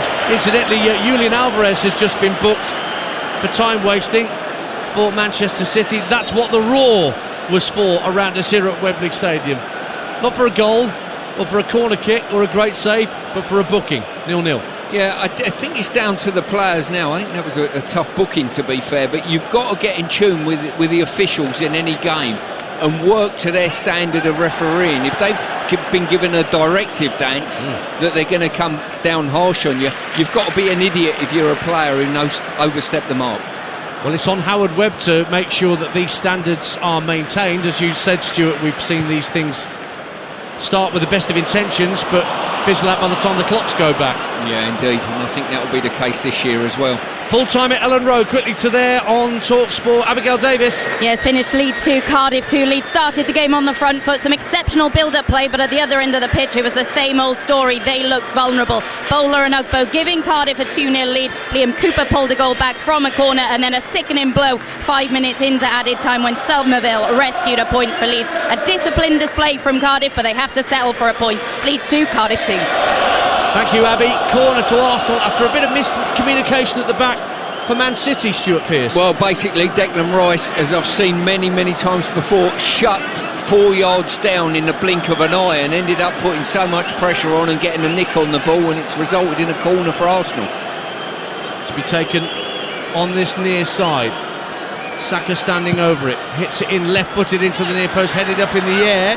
Where's that going to drop? Back 10 yards out to the edge of the area, and Bernardo Silva just puts his foot through it. It's Manchester City's turn to clear their lines and get the ball out of harm's way. But it's won back by Saliba on halfway, gets it away from Rodri. Ramsdale drives the ball downfield, high into the air. Martinelli goes up for the aerial challenge with Walker, but Walker comfortably wins that. But his clearance only finds Odegaard, who brings it down like he's got carpet slippers on, and now he's away in the inside right position for Arsenal at 0-0. Tries to spin away from Alvarez, who's hurt himself in trying to make that challenge. Timber works it out to the left-hand side. Gabriel Martinelli trying to isolate Kyle Walker, gets to the left-hand corner of the box. Martinelli lays it back to Partey, urged to shoot from the Arsenal fans around us, but he works it back still further to Saliba. Now Declan Rice takes over. Quick ball out to the left-hand side once again for Martinelli for Arsenal. Goes on the outside of Walker. Crosses deflected at the near post, and Stones puts it behind for a second Arsenal corner in quick succession. 0-0. Yeah, good work there by Arsenal. Just pressurised City and built up nice and slowly, and eventually Stones, it was, hacked it behind for a corner. So a corner in front of the Manchester City fans behind that goal, away to our right-hand side. Packed 6-yard box. Saka and Odegaard lurking at the edge of the area. In it comes, right under the crossbar, in fact over the bar and behind on the full for a Manchester City goal kick. Yeah, a bit of a wasted effort there. Arsenal have got enough height and strength in their team to cause problems at corners, but the delivery's got to be correct. Looking at the first 5 fixtures for both sides, and we mentioned that both of their openers are live on Talksport. Manchester City at Burnley on Friday, and then Arsenal at home to Forest on Saturday lunchtime. Manchester City then are at home to Newcastle, away at Sheffield United, home to Fulham, and away at West Ham, whilst Arsenal are, after the Forest game, away at Palace, home to Fulham, home to Manchester United, and away at Everton. And of course, regular Premier League commentaries throughout the season on Talksport and Talksport 2. Saturday lunchtime, 3 p.m. Saturdays, Fridays and Mondays as well. What have you spotted out there, Stuart Pearce? I'm just looking at Arsenal's press. As Bukayo Saka just gets away for a moment down the right-hand side, getting into the area. Akanji trying to close him down. Saka tried to wrap his left foot around it and go for goal. Didn't wrap around it enough, and it goes a good 10 yards wide for a Manchester City goal kick. On you go, Stuart. Yeah, we're just looking at Manchester City want to play out from the back, and Ortega's looking to play short. But Arsenal have got a massive weapon in their armoury in Declan Rice now, because they're pressing with a front 5 almost. But Declan Rice is the best out of the lot at doing it. He covers ground so quickly, and they're almost setting traps for Manchester City. And if they're loose with their passing in any way, shape or form, they'll have a big problem, City. Lifted the Europa Conference trophy with West Ham. Nearly 250 appearances in the end for the Hammers. Oh, now Ortega tried to clear his lines, and once again Arsenal players closing down. This time it was Martinelli closing down the space at 0-0. Yeah, it'll all be part of Arteta's game plan to press high and press hard. I saw it last year when they went up to the Etihad. They weren't afraid of pressing man for man, full court press. This time they've got Declan Rice in their team, who is outstanding at doing that job for the team. Now Kyle Walker can gallop towards the halfway line as he's got a bit of green grass to run into. Martinelli comes across just to close down the space, so Walker tucks it in field for John Stones. It's 0-0 if you're just tuning into Talksport. Just less than 9 minutes to half time in the Community Shield here at Wembley Stadium. A bright sunny afternoon in North London, but over half the pitch in shade, including the whole half away to our right hand side that Manchester City are defending. Stones inside that half, plays the ball out to Kyle Walker, who's being forced back towards his goalkeeper by Martinelli. Now Havertz looking to close down Ortega. He looks for Ruben Diaz. Little toe poke pass for Grealish, running back towards his own goal, and he's been dispossessed. Ben White wins it back for Arsenal. Chips it to the right hand side, and Saka once again will have a look to take on Akanji. Checks out this time and goes back to Ben White. He's exchanging passes with Odegaard. Saka once again on the Arsenal right wing, 10 yards from the dead ball line. Works it in field to Odegaard, right hand corner of the box. Saka again just elects to work it further back towards the halfway line, and maybe Arsenal will spread play, and indeed they do, from right to left. And it's just tucked back in field by Timber for Declan Rice. Now on halfway, it's Saliba. Makes tracks into the City half. Finds Saka on the right wing. Grealish looking to help out Akanji in defensive duties. Ben White plays the ball into Odegaard, flicks it straight back for Saliba. But again, Manchester City have got their shape. Everybody behind the ball. Gabriel looks for Martinelli out on the left wing, but he can't get past Kyle Walker, so he's forced to go back. This is what we were seeing from Manchester City a little earlier, but a more progressive pass from Saliba, and Odegaard flicks it out to Saka on the right wing. Again, Akanji and Grealish for company. It's worked back to Partey, just gets the better of Rodri.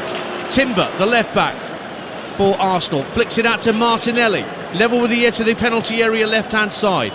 Back in field it goes to the new arrival from Ajax, Timber. Gabriel, little ball along the deck, looking to get Havertz through the middle. It might break for him via a ricochet off Ruben Diaz. Manchester City only get it half clear. Gabriel on the scene first, midway point of the Manchester City half, and they're keeping Man City hemmed in here, Arsenal. Saka, right wing, up against Akanji. Again, elects not to go on the outside of him. Ben White will have it now, right hand corner of the box. Tries to play a 1-2, does he, with Saka? No, Saka keeps hold of the ball. It's good possession from Arsenal, Stuart Pearce. Oh, it's really good possession. I say they've got 5 players strung across their forward line, just waiting for the right delivery, and Odegaard looking to get on the ball and forage through with looking a pass. For Saka, pulls it back across the face of goal. Havertz sees his shot blocked on the line. Superb defending, John Stones I think it was, who made the all-important challenge with Ortega beaten, and now Haaland in a rare one-on-one chase with Saliba as Manchester City try to counter. Haaland wins the ball but has to run back to halfway to keep possession. But Arsenal, oh so close to taking the lead, but for a goal line clearance. They certainly were. Arsenal in the last few moments have got Odegaard in that sort of inside right position on the ball, and he's certainly got the eye to feed a pass, which he did on that occasion. And City have done extremely well in probably the stuff that they're not renowned for, blocking in front of goal. 5 to half time on Talksport in the Community Shield. Arsenal 0, Manchester City 0. And well, one back by Jurriën Timber from Bernardo Silva, who holds his arms out as he gets to his feet, saying he was fouled. He was right in front of the assistant on that far side, who did not flag. So Arsenal are back in possession. Thomas Partey just shy of the halfway line as he moves into the shaded area of the pitch. Clips it to his right. Now Ben White will take over. Saka thought about going on the outside of Akanji, may still do so. No, he just checks it infield for Odegaard. White again.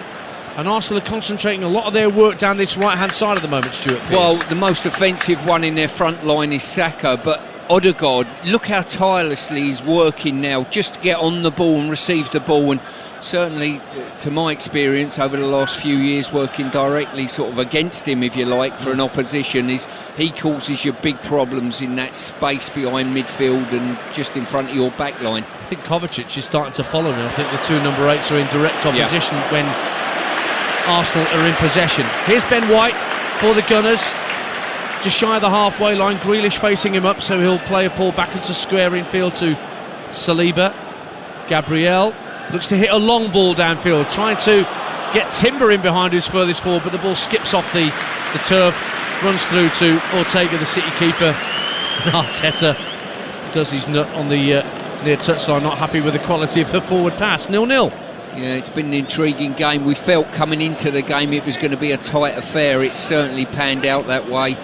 I think all of us as neutrals really are looking and saying which one are best suited to lift the Premier League trophy up, and I think after however many minutes, 40 odd minutes, we're none the wiser. As I said, the Community Shield is no necessary guide to Premier League success for the two teams that take part in it. Here's Bernardo Silva, right hand side for Manchester City. Gets the benefit of a ricochet of Timber and keeps possession. Now level with the area, right hand side is Walker. Elects to work it back 15 yards or so for Stones, and back further it goes to the halfway line, and Ruben Diaz, and Odegaard is chasing down, and he's telling his teammates to push on and get up towards the halfway line and hold that high line and pressurise Manchester City into finding that killer pass. Here's Kovacic on halfway, looks to hit a diagonal for Grealish. It was blocked at source by Partey, but Rodri takes over. He's trying to chip Ramsdale, and he went for an effort from the halfway line that ended up landing on the roof of the net, with Ramsdale backpedaling furiously. Incredible effort by Rodri, but it didn't come off. 0-0. What an audacious effort that was. He was literally 2 yards inside the opposition half. I don't think anyone saw it apart from him. All of a sudden he seen Ramsdale in a very aggressive position at the edge of the box, and probably not expecting an effort at goal, and it made him panic slightly. Landed on the roof of the net, so panic over for Ramsdale. 0-0 then. Kai Havertz with the two best chances of the game, denied by Ortega with the first, and a goal line clearance from John Stones with the second. We're approaching half time.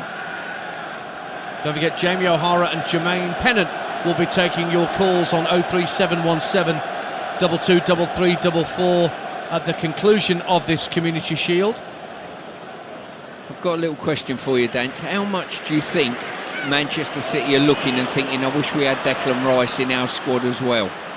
I'll answer that question in a moment, but Alvarez is getting away down the right hand side. The ball across the face of goal was brilliantly cleared and swept away by Saliba, and he had to sweep it away because guess who? Haaland was lurking right in behind him. Now here's John Stones striding forward, midway point of the Arsenal half, heading towards stoppage time at the end of this first period. John Brooks just getting the word from Stuart Atwell as to how many minutes to add on for stoppages here at Wembley Stadium. Diaz for Manchester City finds Grealish, back for Diaz, who's continued his run downfield. Across comes Saliba. Calm defending once again by William Saliba. He volleys the ball downfield, but Akanji keeps possession, and Manchester City have it back with Rodri. Same sort of position where he fancied a crack at goal, the halfway line, and Ramsdale's in a similar sort of position round about the penalty spot, but he elects to go out wide. Here's Bernardo Silva trying to go on the outside of Timber, too heavy a touch, and that's a goal kick to Arsenal.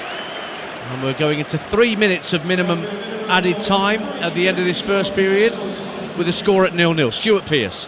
Yeah, we're just going back to that Declan Rice issue. You know, there was talk about Manchester City putting money down for him as well as Arsenal.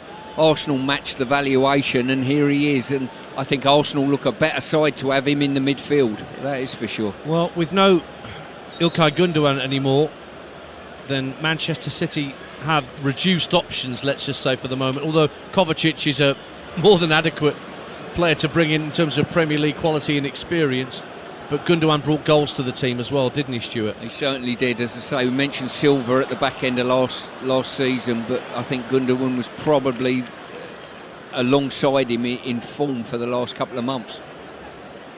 He was brilliant pretty much as soon as City came back from lockdown into Project Restart. I think that's when Gundogan really started to shine as a goal scorer. I remember a game at the Hawthorns against West Brom where he was just outstanding. But he is no more a City player. Declan Rice chose Arsenal, and he's been slowly getting into this first half, where for the first 10 minutes he didn't get a kick. So we're in added time. A minute has gone of the minimum 3 that Stuart Atwell has added on. Arsenal with the ball on halfway. Partey turns it back to Saliba. Square ball infield for Rice, who again is splitting the two centre halves for the moment. Saliba has it back. Got injured in March, William Saliba. Only 8 caps for France. You might expect more, but then France have got so much quality in every position. It's a very hard country to get regular international recognition for, I imagine. Here's Ben White for Arsenal. First time ball lofted over halfway, looking for Martinelli. Comfortably cushioned header down by Akanji for Kovacic. And now the ball spread from left to right by Man City, and over on the far side of the field from us, Kyle Walker galloping forward with his usual intent. Flicks it in field for Rodri. Rodri sees Kovacic making a run in field, but goes backwards to square to Stones. Now Stones finds Kovacic, middle of the Arsenal half, striding forward Kovacic all the way into the area, weaving run as he's still got the ball. It's gone behind for a goal kick, just couldn't wrap his foot round it at the end. He had 3 Arsenal players round him by the time he got into the 6-yard box, just couldn't get the shot away. 0-0. Yeah, the Arsenal players just funneled him into a channel. That channel went into the box. They were scared to actually make a challenge for giving a penalty away, but in the end just shepherded him out of play. Earlier today, live on Talksport, Leicester City came from behind to beat Coventry by 2-1 in their first game back in the Championship. And Leeds' first game back at that level finished in a draw just now with Cardiff City 2-2 at Ellen Road. Sunderland Ipswich getting underway in the next 10 minutes or so live on Talksport 2. And we reached the half-time point here in the Community Shield. No goals between Manchester City and Arsenal, but Arsenal have had the clearer chances to break the deadlock, notably through new arrival Kai Havertz, who saw an effort midway through the half blocked by the left foot of Stefan Ortega in the City goal. And then a few minutes later, when Havertz again on the spin finally beat Ortega, John Stones was on the goal line to clear away the danger. The closest that Manchester City have come was an outrageous effort from the halfway line by Rodri, trying to catch Ramsdale out off his line. That landed on the roof of the net. At the break at Wembley Stadium, it is Manchester City 0, Arsenal 0. It's Talksport live at the Community Shields at Wembley, 0-0. It's a game that looks like City lost a captain and Arsenal signed a captain. Arsenal looked like a team that came very close last season and then went and spent £200 million to go again. I want to focus on that Rodri shot at the end there, Stuart Pearce, towards the end of the half, from the halfway line. It looked to me like, yes, if it had gone in, it would have been brilliant, but it looked to me like all he was trying to do was trying to get the ball at the other end of the pitch, try and force Arsenal into a goal kick so that City could impose their press on Arsenal, rather than City having to deal with the Arsenal press, which has been incredible. Let me just draw the picture for you, because when Ortega has the ball at his feet and he's trying to pass out from his own 6-yard box, for example, Declan Rice is on the edge of the Manchester City box with 4 or 5 other Arsenal players. The press is that high and that intense, it's so difficult even for City to get out of. Yeah, and I made the point beforehand, the fact that Ederson's not playing, and he takes something away from Manchester City when he doesn't play, because you know, if you go a big full court press on Manchester City and Ederson can hit the ball, well, he's got a range of anything up to 90 yards really, you know. You've always got it on the back of your mind as a defender. I feel uncomfortable going all that way because I've got the power of Haaland, who might spin and going behind me or stretch play. And that's why Arsenal can do it with so much confidence and free up 5 players literally in the front line press. And Declan's great at it. He always wanted to press higher at West Ham, couldn't always give him the ability to go further up the pitch. We needed him further back, but he's one of these players, he wants to get on the front foot and he wants to go chasing people. Yeah, do you think then, and this might be a bit bold from Pep Guardiola, he should bring on Ederson at half-time? He won't do that, but they lose something when he's not in their lineup. We talk around the likes of De Bruyne and all the talent that they've got, but make no mistake, when you're putting a team out to defend Manchester City from goal kicks and press hard on goal kicks, it's always in the back of your mind. He's got the ability to turn you round and make you face your own goal. Havertz, we questioned as a brilliant number 9. You did. I did. You said they were better. I think he's done well as a number 9 without the finishing touch which he needs. But Arsenal do look incredibly good. One thing that's been noteworthy in this first half is how incredibly stupid some of the players have been. You know you're going to get a booking for kicking a ball away. 2 of them have done it and got a booking. I think definitely for this first month, 2 months of the season, as we often see, and then things settle down a little bit, a rhythm to the refereeing. you've got to be very naive, because this game might hinge on a player getting sent off, and if you're not careful with the directive that Stuart Atwell and the referees and Dan's pointed that out that they've been given, they're going to have to act on it, especially early season. But I think that maybe the refs are going too far. I was at Sheffield Wednesday Friday night. Cam Dawson, the Sheffield Wednesday keeper, was booked for time wasting, taking a goal kick. I saw Stuart Atwell hurrying Aaron Ramsdale up for a goal kick. I didn't think he was taking an excessive amount of time, so we could see some fairly unfair yellow cards, as you say. 2 lemons make a strawberry. We could have red cards that really shouldn't happen in this game. Well, listen, our game's extremely quick at the moment, and everyone's looking about this time wasting business and the ball in play for a certain amount of period of time. I don't think I've ever been to a game in my life and either commentated or watched it and thought, I've been shortchanged here, this game. This is England, it's ferociously quick all the time, and it's very rare that teams slow it down, to be quite honest, I don't think. Well, Pep has said that he's a bit dubious of the new laws coming in, especially added on time. There was only 3 minutes at the end of that half. It was 15 in total added time at Sheffield Wednesday on Friday night. As an example, you're asking players to play a lot anyway, play many games during a season in different competitions. Then you're asking them to be out on the pitch another 15 minutes on top of the 90. It's outrageous, really. Yeah, and what do you expect the goalkeepers to sprint after the ball when it goes behind and get the ball for a goal kick? I think a bit of sensibility needs to come into play. I think fans get more frustrated when players go down injured late in the game, knowing full well there's not a proper injury available there. I think the players have got to meet the officials halfway here. I think the players have got to understand how annoying it is to see the deliberate time wasting. Supporters hate to see it, and yet there's a line, there's a very subjective line, isn't there, Adrian, like you just mentioned with supporters Ramsdale. Don't hate to see it when it's their team. Correct, but that's that subjective line about when Ramsdale was he taking too long? Arguable that he was, but I think players have got to stop trying to be too cute because the referees aren't having it. I don't think there's a lot wrong with football, but listen, let's see how these new laws pan out and affect football and how long they last as well, because I suspect it won't be too long either.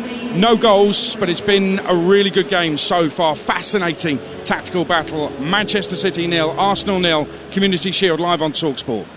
Here at Wembley, teams are back out for the second half of this Community Shield. On Talksport 2 right now, Sunderland 0, Ipswich 0. Here on Talksport, the second half of Arsenal 0, Manchester City 0, with the former England captain Stuart Pearce alongside the pick of the bunch, Ian Danta. Thanks, Adrian, and it doesn't appear that either Mikel Arteta or Pep Guardiola has elected to make any changes at the turnaround, so it will be for Arsenal, Ramsdale in goal, White, Saliba, Gabriel and Timber in a back four, Rice, Partey and Odegaard in midfield, Saka, Havertz and Martinelli up front as Manchester City get us underway, kicking left to right as we look at the back of the south stand here at Wembley Stadium. The dugouts are directly in front of us at the bottom of this particular stand, wearing their sky blue shirts and socks, white shorts. Arsenal in the red and white shirts, white shorts and socks. And Manchester City's lineup: Ortega in goal, Walker, Stones, Diaz, Akanji in the back four, Bernardo Silva, Rodri, Kovacic in midfield, Alvarez, Haaland and Grealish up front. The bookings in the first half were for Alvarez, Havertz and Partey, for those interested as to whether a quick second yellow might be forthcoming for a minor indiscretion. Stuart Atwell, the man in charge. Akanji will tuck the ball back to his keeper. Ortega just rolls his foot on the ball. Saka was closing him down, and that closing down forced Ortega to put it out of play, and Arteta caught the ball on this near touchline and made sure that Arsenal got things back underway very quickly. 0-0, and we played a minute of the second half. Yeah, I'm sure Arteta will want his team to carry on, keeping on the front foot, putting the pressure on Manchester City in that strong press that they've got. And at this stage, I think just after the half-time interview, I think it's important that we give Crooksy a pat on the back. We left him in the buffet queue, didn't we? And he's delivered the best selection of cakes and cookies the Wembley has ever seen. Which I cannot touch. It's temptation to the power of 100. We'll get down to Crookie touchline in a minute. If he's made it back down there, he might still be in the queue. Remember, you've got a choice of listening right now, as well as this game, the Community Shield on Talksport. Sunderland Ipswich is underway over on Talksport 2. If you've got the app, you can just swipe left, right, dead easy, pick your commentary, and listen to your heart's content. Adam Bridge, your match commentator, up on Weir side. 0-0 between Sunderland and Ipswich. 0-0 here. Manchester City playing a short ball from Ortega up to Kovacic, who quickly turned it round the corner for John Stones, who just opens his stride a little, gets over halfway, leaves it for Kyle Walker, and now Rodri takes over. The Champions League winning goal scorer against Inter Milan. Here he is again, centre of the Arsenal half, options left and right, goes left to Akanji. Grealish now takes over. He's got White and Saka for company. Grealish back 10 yards from the dead ball line, elects to go back to Akanji once more. Thought about a right-footed ball into the box, but instead he plays a 1-2 with Rodri and tucks it back via Kovacic to the halfway line. Few Arsenal subs warming up. That's that warm ripple of applause that you hear from around us as players like Trossard go out to do a few stretches. But as I say, no changes made at half-time in the Community Shield, Stuart, please. No, irrelevant to the scoreline in this game. They'll want 90 minutes as best they can into their potential starting lineups for next weekend. And to be honest with you, when we saw the teams drop, there's very few players on the outside of these 22 that we suggest that will be in their starting lineup. Ederson will be, probably De Bruyne next week, but aside from that, not too many others. No, Trossard, perhaps that was the one thing that might have happened this afternoon. Trossard might have played in the position that Kai Havertz is occupying today, in the absence of Gabriel Jesus, who's out for a few weeks. But it appears that not only is Mikel Arteta happy with Havertz or Trossard, but Folarin Balogun is not necessarily going to get a look in, having been on loan in the past couple of seasons. Now here come Manchester City with Kyle Walker, right-hand corner of the box, gets down towards the byline. He lays it back to John Stones, midway point of the half. Everything to his left, including Rodri. Rodri just fires it forward to Bernardo Silva at the edge of the D, and he in turn sends it out to the left wing, and Grealish just got past White, clips the ball up into the box. It's headed away, half cleared by Saliba. Partey helps head it further clear. Lovely soft touch from Bukayo Saka, and he finds Odegaard, and a lovely drop of the shoulder from Odegaard to get away from Kovacic. And now Havertz has the ball just inside the City half, but he's converged upon by 3 or 4 sky blue shirts. One of them is Diaz, who was inadvertently caught by Havertz, and he's just gone down injured. 0-0. We've played 5 minutes of the second half on Talksport 2. Yeah, that's probably what Havertz hasn't got. You know, decent hold-up play, but he's not got that turn of speed to get away from any defenders. And there was no panic in the back line at City, even though they were sort of one-on-one, Diaz and Havertz. 32 goals in his Chelsea career in best part of 150 appearances, so it's not anything like a goal every other game ratio that you tend to find with strikers. And then you look at Haaland, 24 goals in 25 for his country, scored 86 in 89 at Dortmund, and just the 36 league goals in his first Premier League campaign. Not too shabby. I think there's only about 3 players you can compare Haaland with in world football that's ever walked the planet, to be honest with you, with those stats. Could be a few opponents praying for a second season syndrome for Erling Haaland in the Premier League. Well, he hasn't scored for 47 minutes this season. Very true. Bernardo Silva out to Kyle Walker. Can he look for Haaland this time with the cross? It's blocked behind by Timber, and Manchester City have a corner away to our right hand side at 0-0. Yeah, good opportunity for City to put some players into the box and potentially cause a problem. I don't know, this game's so tight whether it is going to be a set play that divides the sides.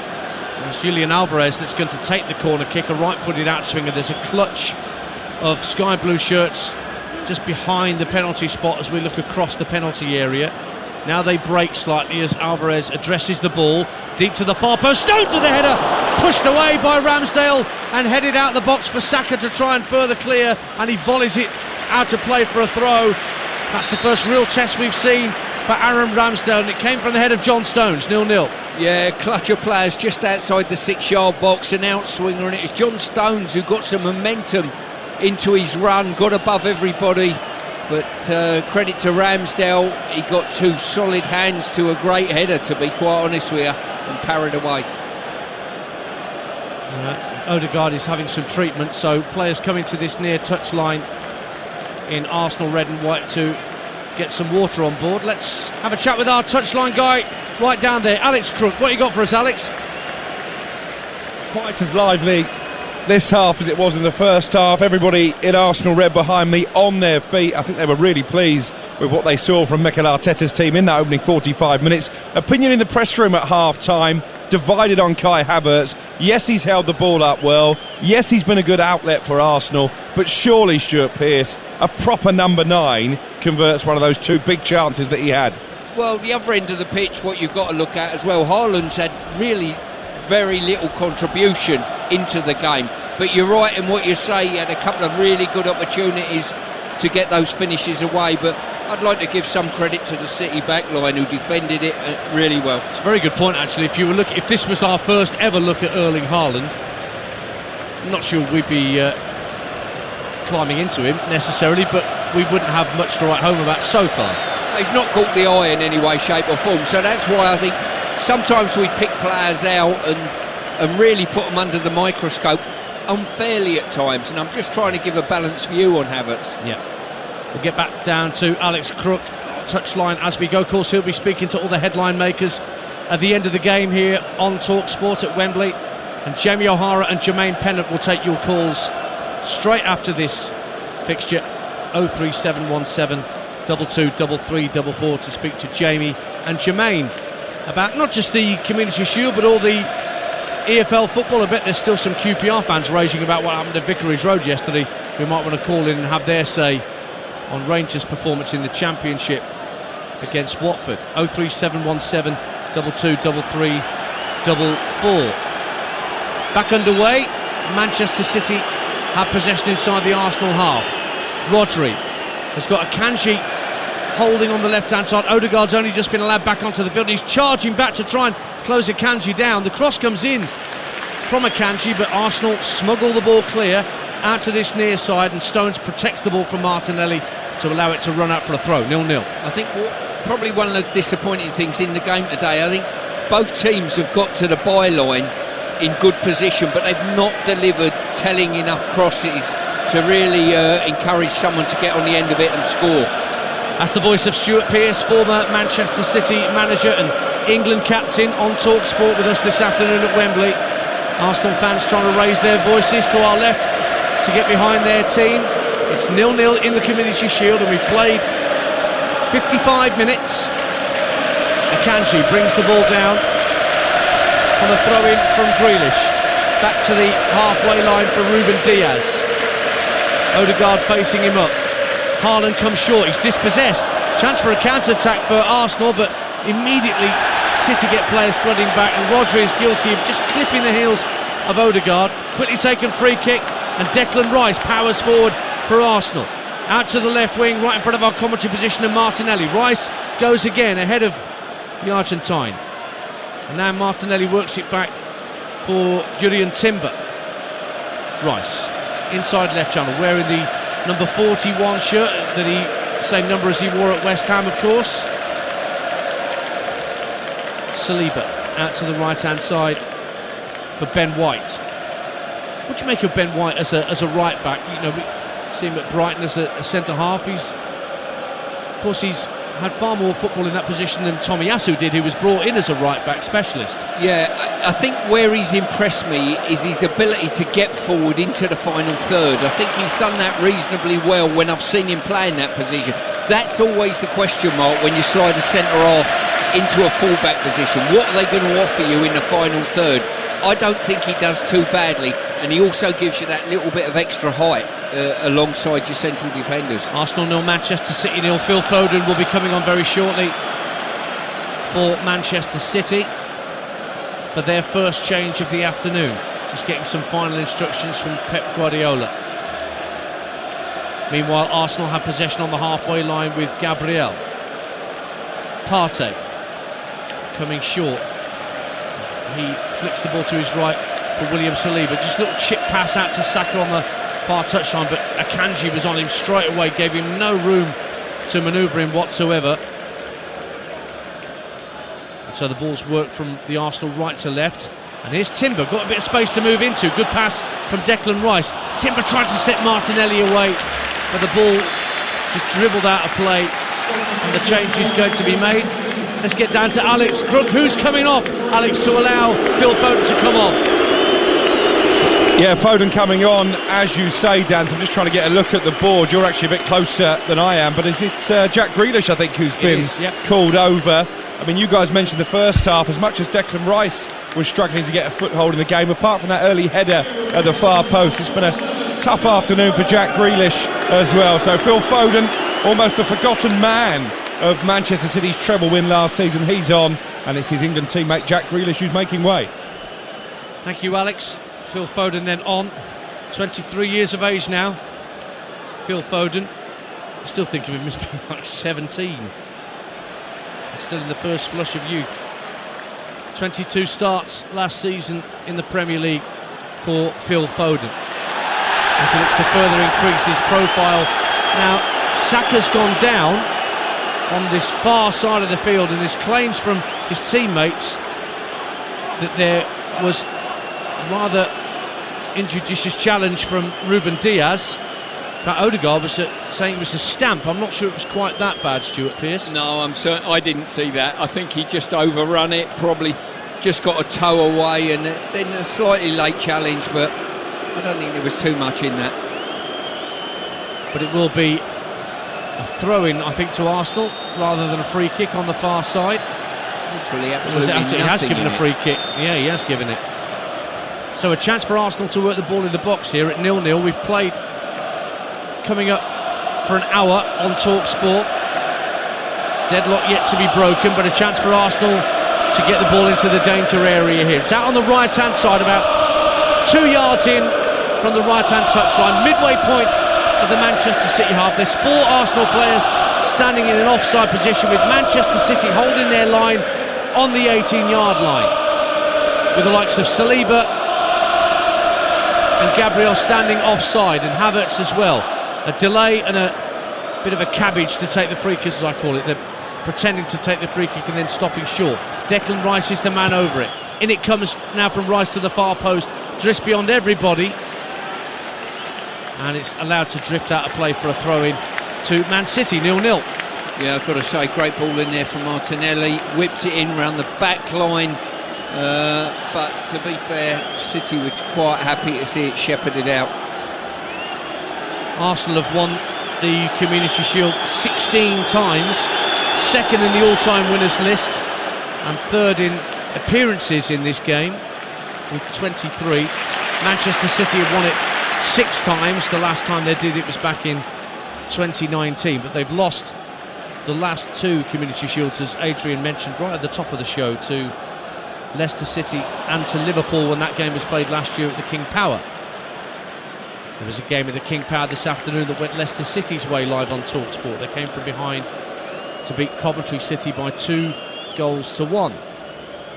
And I'll be at Coventry City next Saturday for game day on Talksport 2, same time as Arsenal are playing Forest. Coventry will play Middlesbrough. I'll be at the Coventry Building Society Arena for a 12:30 kickoff alongside former England striker David Nugent, who'll be with me on commentary. Here's Haaland for Manchester City at 0-0 in the Community Shield. Bernardo Silva dispossessed by Partey. Now Martinelli struggles to keep the ball under control. It was a difficult ball sent to him, and he has lost out. And Bernardo Silva immediately finds Phil Foden fresh onto the field for the Premier League champions. Kovacic, neat turn on halfway. Tries to feed it through for Haaland through the eye of a needle. Just can't get it past Saliba. And Haaland is having a somewhat frustrating afternoon so far, Stuart Pearce. Yeah, it's tough for him, but I tell you a big deciding factor in that statement, the lack of De Bruyne today. The understanding between them two and De Bruyne's ability to find a pass to free him up is absolutely outstanding. And with no De Bruyne, I've barked on about Ederson missing, but certainly De Bruyne as well has been a massive part of them. Now White down the right hand side for Arsenal, hits a first time cross, came off him again via Akanji's deflection, and it just ends up being a goal kick for Manchester City. And further changes are being readied, and wouldn't you just know it, speak of the devil and he shall appear. Kevin De Bruyne is ready to come on, Stuart Pearce. Indeed, he'll certainly give a big lift. You know, his eye for a pass, his ability for assists and goals are there for all to see. And City have got one other coming on as Cole well. Palmer's Cole coming Palmer. on as well. So, the academy graduate who made a couple of starts in the Premier League last year, part of the winning England under-21 Euro squad. So a double change on the way for Manchester City. Yes. It's still 0-0. Super achievement for him, certainly picking up a few medals at his young age, Cole Palmer, and an under-21 championship medal with the England side. But there was a little bit of talk of him potentially going out on loan potentially this year, but Pep will, I'm sure, utilise him how he needs. The substitution's going to have to wait for a moment because Arsenal are coming forward. Gabriel Martinelli, left-hand corner of the box, held up for a moment, worked back to the edge of the area. Partey tees up Declan Rice, who got underneath the shot, and it goes over the bar for a goal kick. That will allow the changes to be made. Alex Crook is touchline for us, and I believe you've got some info for us on Cole Palmer, Crookie. Yeah, Cole Palmer, heavily sought after this summer, Dan. It's interesting to see what Manchester City will do. I know Brighton, for one, would like to sign him permanently, but you think that the way the Manchester City squad is made up, maybe Pep might want to keep him. Interesting change this. Erling Haaland is one of the Manchester City players who is going off. Kovacic the other, but Erling Haaland once again, a very quiet afternoon at the office. Is that only scored in one of his last 9 games now, going back to last season? We're desperate. We're desperate to write him off, aren't we? He didn't score in the Community Shield last year. He didn't have a great Community Shield last year. But, my word, how he kicked on. But yeah, Arsenal have seen off Erling Haaland, Stuart Pearce, so we'll get to see what Cole Palmer is like. He's gone to the right-hand side for the moment, and Alvarez is now playing through the middle for Manchester City. Meantime, Timber goes forward, is caught, running down the left-hand side of the area, and Stuart Atwell has said it's a corner kick. It was a fair challenge, not a foul, but it is an Arsenal corner away to our left, 0-0. Yeah, good recovery challenge there, just got a toe in the way and pushed it out for a corner, and I'm sure Haaland will be so disappointed that he's had to go off when De Bruyne, his main supply line, has just come on. Martinelli will take this corner just down beneath us in front of the Arsenal fans in the West Stand. Right-footed in-swinger to come from Martinelli. Plenty of City players in their own 6-yard box. In it comes, flicked away inadvertently by Manchester City defender Kai Havertz, was trying to rise at the near post. Arsenal have another corner at 0-0. Yeah, I think that was Rodri who managed to get his head to that, and his importance to City, if they lose him this year in that position that he plays, that will be a very critical loss. Martinelli standing over the corner again. Another right-footed in-swinger from the Arsenal number 11. It's lowered into the near poor corner, actually. Just bounced once and hit the side netting. And now Havertz trying to stop Ortega taking a quick goal kick. And Havertz has got to be careful because he was booked in the first half for nothing. And he just tried to stop Ortega getting the ball clear and was caught by Ortega. But I think referee Stuart Atwell just trying to sort it out with a calm word rather than anything more than that. 0-0 it stays on Talksport in the Community Shield. Don't forget, a yellow card incidentally has gone the way of Gabriel at the back for Arsenal. And rightly so. He was the one that went across the goalkeeper's line of vision there and stopped him taking it quickly, and I think Havertz was just caught in the fallout on that. Talksport breakfast back tomorrow morning from 6 a.m. when you wake up. Natalie Sawyer and Andy Townsend are in tandem tomorrow morning. All the fallout from the weekend's football to talk about, and of course plenty to talk about with regard to Anthony Joshua and Dillian White's fight being off. Eddie Hearn is set to join Jim White and Simon Jordan on Tuesday this week to discuss that and many other things.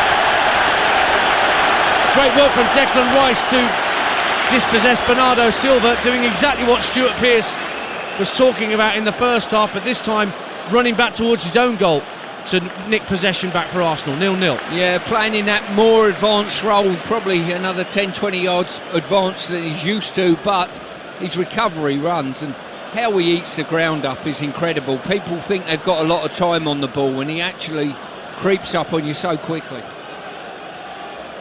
Declan Rice and Jude Bellingham. It's not a bad midfield partnership for England, is it, in principle? It certainly isn't, and when you look at the young talent of the likes of Saka and Foden and Grealish, it's pretty exciting times. Here's Havertz for Arsenal, down the left wing at 0-0. Midway through the second half, still Arsenal and City looking for the deadlock to be broken. Saliba slides it out to the right-hand side, early cross, Saka couldn't connect properly right in front of goal, and City clear their lines. Good ball in from the right-hand side by Ben White. Saka was really well placed, but couldn't connect. I bemoaned about lack of decent crosses in the box. I think he's picked Saka out to give him credit on that one, albeit it was a low cross, and Saka's just got it horribly wrong and mistimed his effort. So it's Arsenal 0, Manchester City 0 on Talksport in the Community Shield. Martin Keown's in with Jim White tomorrow for the Arsenal debrief from 10 a.m. tomorrow on Talksport. I'm sure Martin will have a strong view on certainly Arsenal's performance and their prospective options this season. He won't be happy with the bookings. Listen, if he was playing, he'd have had about 8 or 9. That's just today, by the way. Out to the left-hand side, De Bruyne picks it up for Manchester City. Floats it infield to Bernardo Silva. Now Rodri, centre of the Arsenal half. Sensed there was somebody at his back. Havertz it was. And that's worked out to Cole Palmer. Right wing for Manchester City. The youngster checks back onto his left foot. Thought about a cross, but instead Walker sends it back infield to John Stones. Stones just in front of the centre circle, inside the Arsenal half of the field. Almost the whole pitch now at Wembley in shade, apart from the penalty box that Stefan Ortega is not standing in, the Manchester City keeper. Stones out to the right hand side, the near side to us, and Walker. Pep Guardiola hands on hips down beneath us, looking a little pensive about what he's seeing in front of him. I can't think of a save that Aaron Ramsdale has had to make in these opening 70 minutes. He had the two-handed John Stones header, didn't he? Yes. That he parried out. That's true. Which was pretty straightforward for a goalkeeper. Now it breaks for Cole Palmer inside the area. Fires it over the bar for deflection of Timber, and Manchester City have a corner. Suddenly the ball was rolled across to Palmer, got it onto his left foot, but Timber blocked it over the bar, and it is a corner kick. That was on target for certain. Yeah, it certainly was. I expected him probably from that area to fade towards the far corner and bend it in. He's decided to hit it with pace and power a little bit more, and it was a good block by Timber.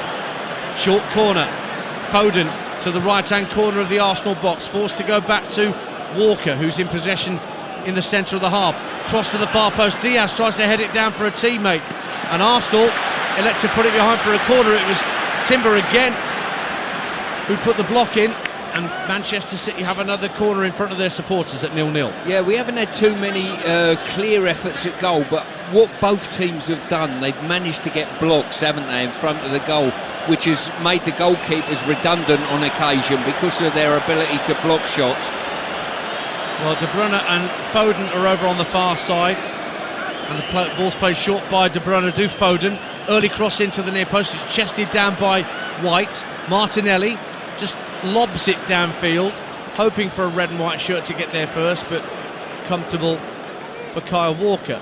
I'm not sure whether the art of crossing's fading out the game a little bit, but there's been so many good positions players have got in and just failed to deliver a really telling cross. What you mean, because of like 4-2-3-1 as a system instead of 4-4-2? Well, potentially. You don't see too many wide players going on the outside now. They're relying on fullbacks to get up and beyond, and so many of them have just found and hit the first player and not got the ball off the ground. Martinelli trying to release Havertz through the inside left channel. It was a good ball, but well read by John Stones, who very calmly came across to get possession back for Manchester City. 0-0, less than 20 minutes to go. Remember, no extra time if things stay as they are, and there's no winner after 90 minutes. We will go straight to penalties to decide who lifts the Community Shield, with many of the proceeds from today going to the Jeff Astle Foundation. Can't believe it's over 20 years since the King passed away. I had a chat with his daughter Dawn, who was here earlier today, and she was saying how great it is not to have to bang on doors and have this sorted out so that they don't have to go cap in hand to the authorities like she felt they used to have to. Yeah, as I say, they've certainly shone a light on a big problem we've had in the game. Now, Leandro Trossard is ready to come on for Arsenal, but meantime Manchester City are in possession. Down the left-hand side, Foden just knocks it back to Bernardo Silva, who's out on the left-hand side now with Palmer over on the right for City. Here is Ruben Diaz on the halfway line. Takes the game down to walking pace just for a moment. It's still 0-0 incidentally between Sunderland and Ipswich over on Talksport 2 right now in the Championship at the Stadium of Light. Now here's Kyle Walker picking the ball up right hand side of the area, tries to drive it across. Julian Timbers there again to block it behind, and again the quality of the cross was not what you would expect. No, what you've got to do if you're a full-back, then you either shape to shoot and then disguise, drag back inside, or just feed the ball in with a gentle pace. Cole's tried to smash it on the floor with a little bit of curl, and it's just got cut out. A great opportunity to hurt the opposition. But it is a corner for Manchester City away to our right. De Bruyne will take it to around the penalty spot. Up went their heads and it didn't quite drop for Rodri, and Arsenal try and bring it clear. It's into the feet of Julian Timber. Trossard still waiting to come on. Saka up towards the halfway line. All passes in field, but he's given it straight to Julian Alvarez. Alvarez pirouettes just inside the Arsenal half, and the red and white shirts have won it back. Saliba did really well to win the ball back and find a teammate. And the ball's back with his centre-half partner Gabriel just in front of the 18-yard line. Gabriel making strides. Martinelli wants the ball played out to this near touchline, but Gabriel instead looks for Timber. Needless, give the ball away, and De Bruyne seizes upon it. Now Cole Palmer, centre of the Arsenal half. De Bruyne, the left-hand corner of the box, early cross looking for the target of Alvarez, but it's gone beyond him and behind, so the change can be made for Arsenal, and Leandro Trossard is going to come on, and coming off is Gabriel Martinelli. Stuart Pearce. Yeah, I've been really impressed with Trossard. I've got to say, he spent a lot of last season coming off the bench and having to impact from the bench, but I certainly think he's more than capable of doing so, and in a few Arsenal fans' eyes, I think they see him as more of a naturalised starter. Came from Brighton in January, made over 120 appearances for the Seagulls before arriving at Arsenal. And he's coming off, and also after his first appearance in the Community Shield, Julian Timber's coming off, and Kieran Tierney's coming on to replace him. Speaking as a former left-back yourself, Stuart, Timber, it's not a natural position for him. No, but as I say, he looked more than adequate in that position. I think he'll be a good acquisition for the club, but once again, like all teams need to do, Tierney comes on, and I spoke with a few Arsenal fans earlier before the game, and they're quite surprised that Tierney doesn't get as much football as he should have done. Just 6 Premier League starts last season for Kieran Tierney, but as you mentioned earlier in commentary, Stuart, with Champions League football back on the menu for Arsenal, the deeper squad is a necessity. Yeah, and probably the fact they didn't have European commitment last year enabled them to sustain a challenge right up until probably the last hurdle in the Premier League. Yeah. But a European campaign to run alongside their league campaign this year, the squad needs bolstering. 15 minutes to go on Talksport in the Community Shield. It is still Arsenal 0, Manchester City 0 at the National Stadium. Ruben Diaz inside his own penalty area, plays the ball into the feet of Foden, who brilliantly turns Thomas Partey, and he's skipping into the Arsenal half. Great run from Foden, tries to fire that right for Cole Palmer, reaches Palmer eventually, onto his left, curls it goal, Manchester City lead, and the youngster Cole Palmer fires City in front. Brilliant turn from Foden inside his own half, got away from his man, looked for Cole Palmer, the ball reached Palmer eventually, he still had lots to do, he did it quite superbly. Cole Palmer, 21 years young, curled it past Ramsdale, and it's Arsenal 0, Manchester City 1. Well, 5 minutes ago I suggested that Palmer should have been aiming for that far post to curl the effort in that he decided to drive that was blocked. on that occasion, he got it absolutely right. Just faded it out there, let the goalpost bring it back in, and into the far corner it went. Give away a possession. Foden turned brilliantly, and from that moment on, Arsenal were backpedaling. Tierney half got a block on it, but what a wonderful, wonderful finish from a good young player. Yeah, Tierney was shown the wrong way by Palmer, and then the curl on the strike.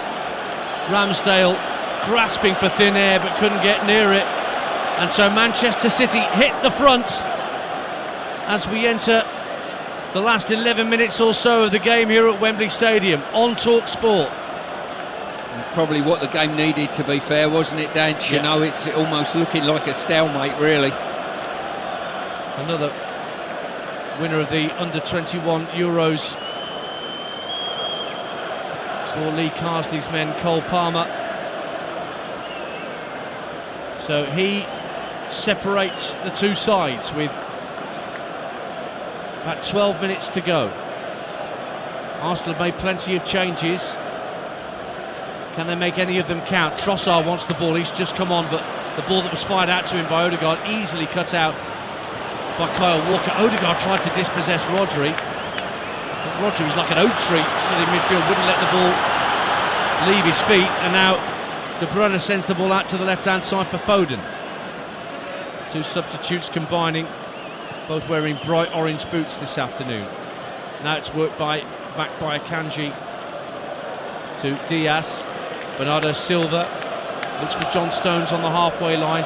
Palmer, the goal scorer, just making a run in from the right flank, not used, and it's gone back all the way to Stefan Ortega. Yeah, City will be happy now just to maintain a possession-based game. Arsenal, I think, still need to get on the front foot and put some pressure on City if they want to pull this game round.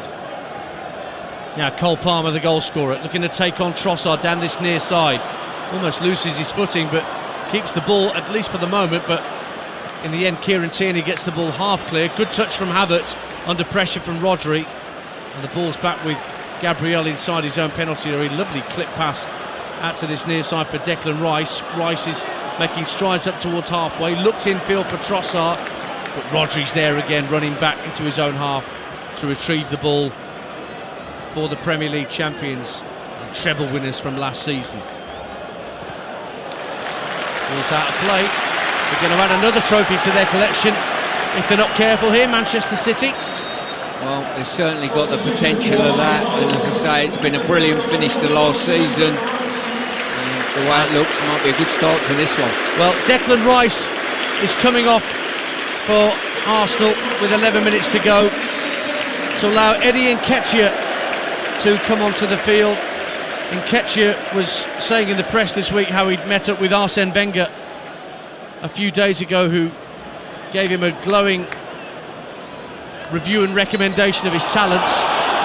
Big season for Eddie Nketiah at Arsenal, you would say, Stuart Pearce? Well, it is. There was a lot of speculation a couple of seasons ago when his contract was running down, and Arsenal convinced him he had a future, would play more games, but that's not overly materialised, has it? You know, and he's got a great opportunity, really, without too many naturalised centre forwards there to force his way in. But as always, the ball's in the court of the players and their form. Now out to the left-hand side, Manchester City have a throw. We're in the last 10 minutes of the Community Shield. Manchester City lead by a goal to nil, scored beautifully by Cole Palmer. It's still 0-0 between Sunderland and Ipswich over on Talksport 2 in the EFL, and EFL Access All Areas, brand new show for you tomorrow night from 7 on Talksport 2, hosted by Hugh Woozencroft with Sam Parkin alongside him. They'll pick the bones out of all the EFL stories from the weekend, Championship League 1, League 2. John Stones for Manchester City slides in on halfway but loses out, and now the ball played over the top looking for Havertz. What a brilliant interception in the nick of time by Ruben Diaz, because Arsenal had players flooding forward trying to get in behind the City backline. Now City have it back, and it's Alvarez driving towards the edge of the area, checks back to his left, looks for Foden, takes the touch, fires the ball against Ramsdale, and it trickles the wrong side of the post for Manchester City, but they do have a corner at 1-0. Well, that would have been game, set and match without a doubt. Foden's done really well, broke into the box. I've got to say, Alves has done well having the presence of mind to feed him, and he's took a brilliant first touch and then tried to slot the goalie. Well, it's gone through the goalkeeper's legs incredibly, but took a touch that diverted it wide. Whatever it takes. Corner to Manchester City. They lead by a goal to nil on Talksport. De Bruyne will take it. Again, Foden's gone out there for a short corner, but this time De Bruyne fires it into the near post. Headed at the near post by Ruben Diaz. And Rodri, in actual fact, was the man who got the touch, but it was saved at the near post by Ramsdale. Yeah, good ball in on that occasion. I think it was Rodri, was it? Rodri. Rodri got across the front of the Arsenal back line, diving header, and the goalkeeper's done well again to divert it. Stuart Pearce alongside me, Ian Danter here at Wembley. 7 minutes to go on Talksport. Arsenal are behind to the treble winners, Manchester City, who lost the last 2 Community Shields they played in. Going to be lifting that trophy in the next few minutes as things stand. Tierney for Arsenal, just over the halfway line, right in front of his manager Mikel Arteta, who once again is set to fail to get one over on his former boss Pep Guardiola. It's going to be 9 wins in a row over Arsenal for Manchester City if things stay as they are. Partey taken down, but the referee says play on for the challenge by Akanji. Here's Trossard on the left wing, tried to play it into Tierney on the overlap, but it was a good touch from Kyle Walker.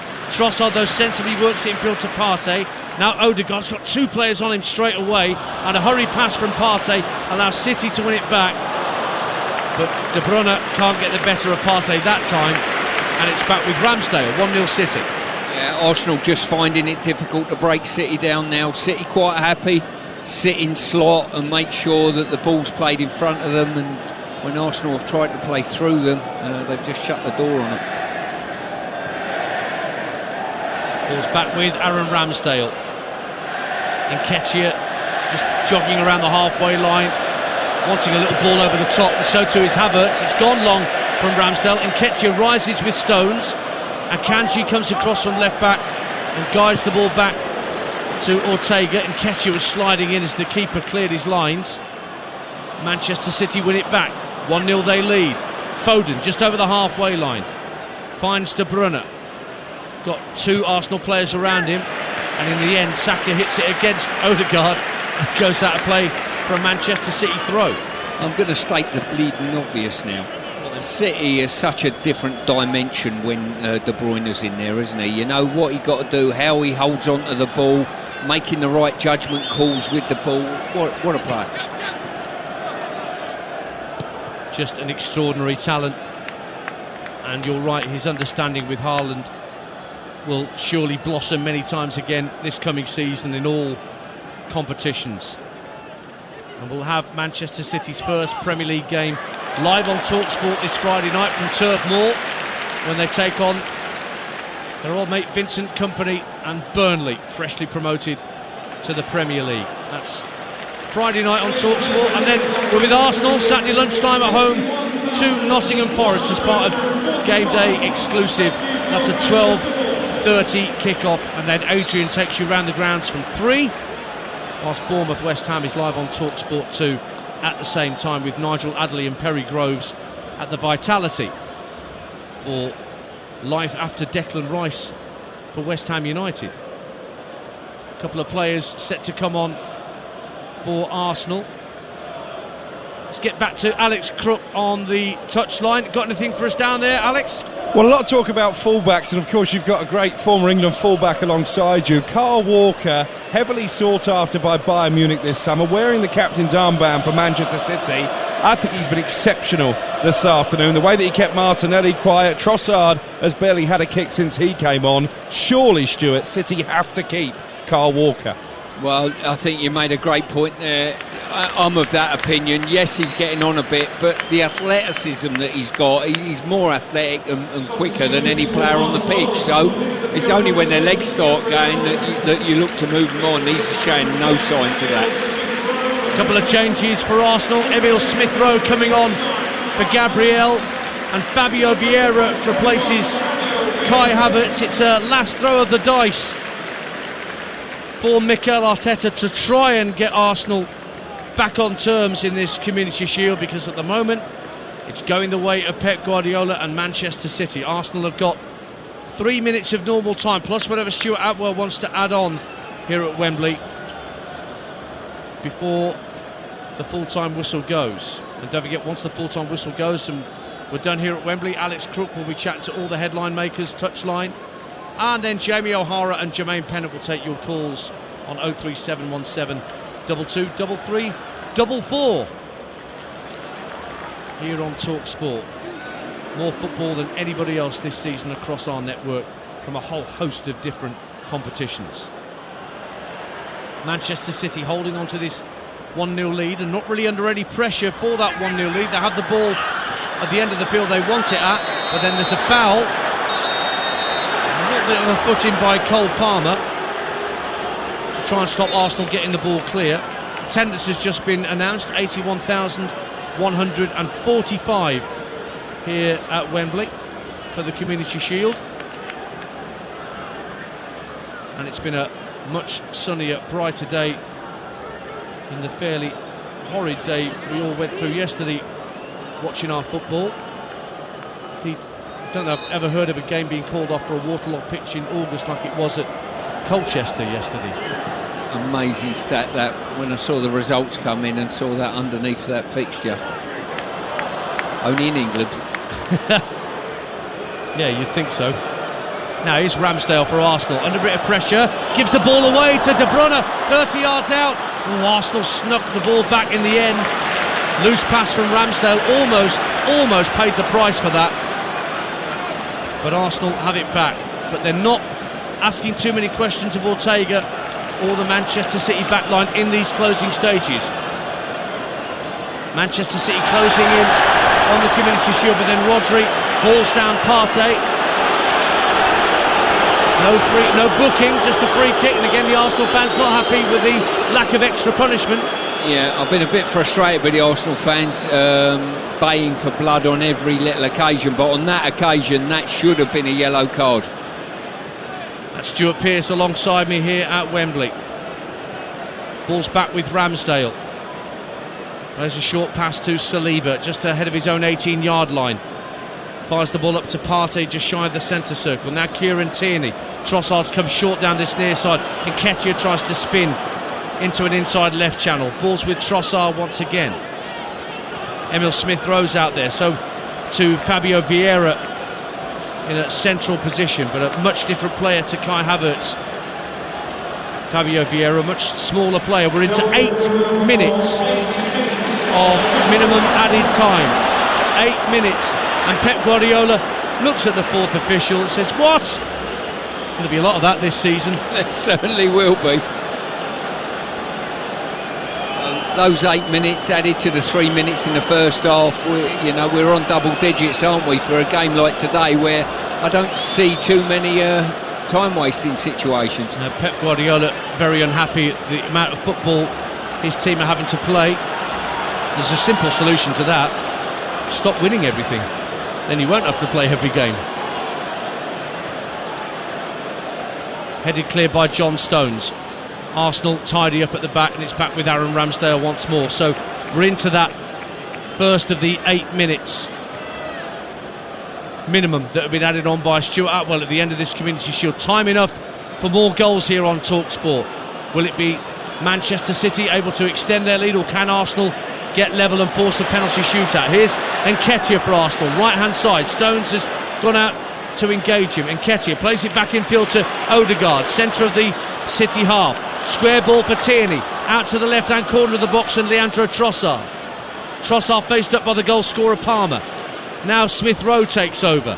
Tierney level with the left hand corner of the penalty box, can't get the cross in. Walker watching his every move. Arsenal go back to Saliba, he fires it out to Bukayo Saka on the right hand side, tucks it back for Ben White. White plays a short pass into the feet of Fabio Vieira. Now Odegaard with a bit of quick feet, laid off once again for Fabio Vieira, but he looks to swing play into the inside left channel for Thomas Partey. Strong run to the edge of the area. Out left for Tierney. Tierney teases the ball into the box. Drops to the far post for Fabio Vieira. Brings it down. Lofts the ball to the far post. Partey goes up for a header. And Kyle Walker and Thomas Partey have both gone down. There was a clash of heads, and they both require some treatment. And the physios are being urged to come onto the field to make sure that those players are okay, because Partey, I think, headed into the back of Kyle Walker's head as he went up at the far post. Yeah, good defensive play by Walker, I've got to say. Watched it all the way, and just a little flick of the head caught Partey right on the forehead. Half time at the Stadium of Light in the Championship, and Ipswich took the lead at Sunderland right on half time. Nathan Broadhead, who was on loan at Sunderland from Everton last season, now an Ipswich player, he scored the goal against his old club to put Ipswich ahead at the break. Full second half commentary of that game with Adam Bridge and Mickey Gray on Talksport 2 right now. But the half-time score there is Sunderland 0, Ipswich 1. And meanwhile, all the protocols are being followed with regard to both Thomas Partey and Kyle Walker to make sure that there is nothing serious in terms of a head injury with either player. In fact, Alex Crook, who's pitch side, he and I were at a briefing this lunchtime, Alex, where we were told about concussion protocols and making sure that all proper procedures are followed. Yeah, certainly going to be something I think we're going to see a lot more of this season, and probably long overdue.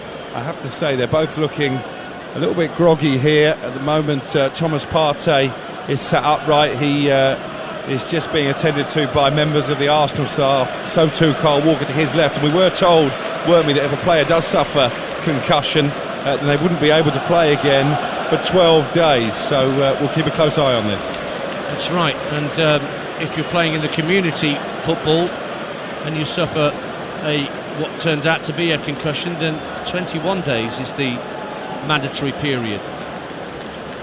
Thomas Partey is having his head bandaged up. I think he might have had a cut because of that header which caught the back of Kyle Walker's head, and Kyle Walker is similarly having a head bandage applied. And it is particularly ironic given that Dawn Astle is here today and that the Jeff Astle Foundation is benefiting hugely from the proceeds of this match, that we have a head injury to two players, and that the physios have got to be completely on their game to make sure that their particular players are fit to continue, Stuart Pearce. Yeah, they certainly are. I think, you know, the medical backup this day and age in the modern day is second to none, and the physios are acutely aware of the damage that certainly head clashes can do to players this day and age. So it's good to see both of them back up on their feet, albeit heavily bandaged. Yeah. So Kyle Walker first to get to his feet. So we'll have more than the 8 minutes, I think it's fair to say. We've already had 5 of the minimum 8 played out, but we're going to go beyond 100 minutes in this Community Shield to find out whether Manchester City can add this trophy to the Premier League, the FA Cup and the Champions League on the eve of another gruelling 38-game Premier League season and all the other competitions around it. There's a bit of blood on Kyle Walker's shirt, so he's got to change his sky blue jersey for a fresh one. What have you spotted, Stuart? I'm just looking at Cole Palmer and just thinking to myself, was he 21 years old, Dan? Yep. He's won 3 major trophies, including the European Cup. He's won the Euros with England, and he's just scored the winner potentially in the Community Shield to pick up his fifth medal in about 2 months. Wow. That's probably why he probably doesn't want to go out on loan. I think he'd rather stay put, wouldn't he? Well, you can't beat a firefight in League 2, can you? You know, surely. Here's Arsenal in possession with Saliba. Smith Rowe gives it back to Ben White. Just hits it long looking for Nketiah. 1-0 to Manchester City. Deep in added time. on Talksport. Nketiah goes down under pressure from Akanji, who won the ball fairly, says the referee. Ball skims off De Bruyne's head and lands on halfway with Saliba. Partey is back out there. Sends the ball out wide right to Fabio Vieira. He's looking to take on Akanji. Checks his run. Odegaard, 30 yards out, slides the ball into the area looking for Trossard, but Kyle Walker gets a strong foot in and sends it downfield. Anywhere will do for Manchester City outside their own half. It's Cole Palmer's goal, 13 minutes from the end of normal time, that separates these two teams. Palmer trying to pressurise Smith Rowe. Back it goes to Ben White. Tierney now inside his own half. Arsenal fans want the ball downfield. Partey slides the ball into the feet of Smith Rowe. Now Tierney looks for Trossard. Lovely back heel from Trossard, tight to this near touchline. Smith Rowe wins the throw in. Arteta herring after the ball to make sure it gets back into play quickly for Arsenal. Desperate for a goal, desperate for an equaliser. Manchester City closing in on the trophy.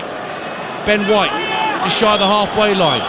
Looks for a diagonal ball to pick out Trossard. Poor ball, comfortably headed clear by Kyle Walker. Bernardo Silva can't win the header as it drops by the centre circle. So Odegaard wins it back for Arsenal. We've played the 8 minutes. It's now up to Stuart Atwell as to how much more we play. We'll add a couple more on for that clash of heads earlier between Partey and Kyle Walker. Smith Rowe wins the ball on this near touchline from John Stones. Trossard again with a neat flick.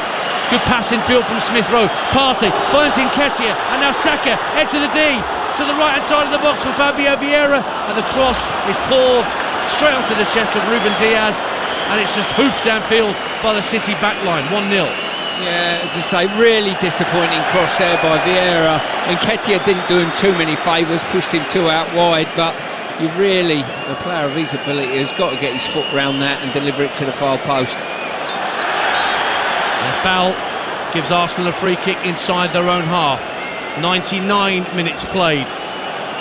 We've played 9 minutes extra. There were 8 additional added on minimum, but we're still playing on because of that clash of heads a little earlier. Arsenal still trailing by a goal to nil on Talksport. Have the ball with Martin Odegaard. Now Smith Rowe, 25 yards out, floats it to his immediate right. Now down the right hand side of the box is Ben White. Tries to hit the cross in, deflected behind. Late corner for Arsenal, and a goal down. Yeah, they'll be throwing everyone up. I'm not sure Ramsdale's going all the way, but he's certainly just crossing the halfway line as we speak. He's having to look at the bench, isn't he? He's waiting for permission. Meanwhile, Saka's gone trotting across to that far side to spot down the corner kick. A packed 6-yard box with red and white and sky blue shirts in there. A couple of Arsenal players lurking at the edge of the area, unmarked. Like Kieran Tierney, who's there, and also Fabio Vieira. Saka to deliver left-footed underneath the crossbar. Rodri heads it back out towards Saka. Collects it on his instep. Finds a chance for Trossard just to get a shot away. Deflected it in! Leandro Trossard levels it up for Arsenal with a wicked deflection. The wrong-footed Ortega, and Arsenal with almost the last kick of the game may well have sent the Community Shield to a penalty shootout. Trossard will claim it, but it definitely deflected to wrong-foot Ortega. It's 1-1. Well, I'm going to throw it out. Has the access in English football changed with one deflection? The ball skimmed off the City defender. Goalkeeper no chance, gone the wrong way, and the ball's nestled in the back of the net. Leandro Trossard wheeled away in celebration. I think it was on target as he stepped inside, and I think it hit Akanji on its way through. He was the player faced up. It came off his left thigh. Ortega was comfortably in control of the situation, but for the deflection. So it's 1-1, and we're heading for penalties on Talksport at Wembley, unless because we're well past the minimum 8 minutes, but because of that clash of heads we still play on, and Man City have won a free kick out on the far side for a foul on Phil Foden, and they've got a chance to load the box here, Stuart. Yeah, they certainly have. As I say, I think on the run of play, probably, I don't think either team at this stage deserve to be in front, but still all to play for. De Bruyne will take the free kick out on the left-hand side, into the near post. White just tries to flick it away from the attentions of Ruben Diaz, and it's claimed on the goal line by Ramsdale. And he will bowl it out to Thomas Partey. All eyes on Stuart Atwell. How much more time will he add on here at Wembley? 1-1 in the Community Shield. Just looking at that free kick from De Bruyne, it was absolutely sensational. It's a fraction of an inch away from being touched into the back of the net. Arsenal in possession, maybe they can win it. Saka teasing the ball in field to Odegaard. Ball runs away from Smith Rowe. De Bruyne takes it up to halfway, and the full-time whistle goes, and we are destined for penalties to decide who lifts the Community Shield. But my word, how late Arsenal left it. Cole Palmer, the young academy graduate, had given Manchester City the lead after coming on as a substitute. He scored a beautiful left-footed curling effort 13 minutes from the end of normal time, but 11 minutes into added time, Leandro Trossard's deflected effort came off Akanji, wrong-footed Ortega, and so it'll be decided from 12 yards as to who lifts the Community Shield, because after the 90 minutes, well, 102 minutes, it's finished. Arsenal 1, Manchester City 1, Adrian. Well, I can tell you that when Arsenal got that corner, Pep Guardiola was fuming, absolutely fuming, that time was going on and on and on. 8 minutes added on. There were a lot of substitutions, admittedly, but it's the Community Shield ref. You know, show some common sense. 100 minutes and 27 seconds is when Arsenal got that deflected equaliser, and I think he would have been raging, Stuart Pearce, Pep Guardiola. Not the fact that they've equalised, but the fact that so much time was added on in the heat of Wembley, and the season hasn't even started. Well, listen, you're asking the referee to bend the laws of the game then and not play the allotted time. Use common sense. That's what I'm asking. Well, what are you saying to the referees? Look, if it's 3-0 with 88 minutes on the clock, just knock the game on the head at that stage. You can't do that. They're out there to show integrity. Integrity means applying the laws of the game as best they see it.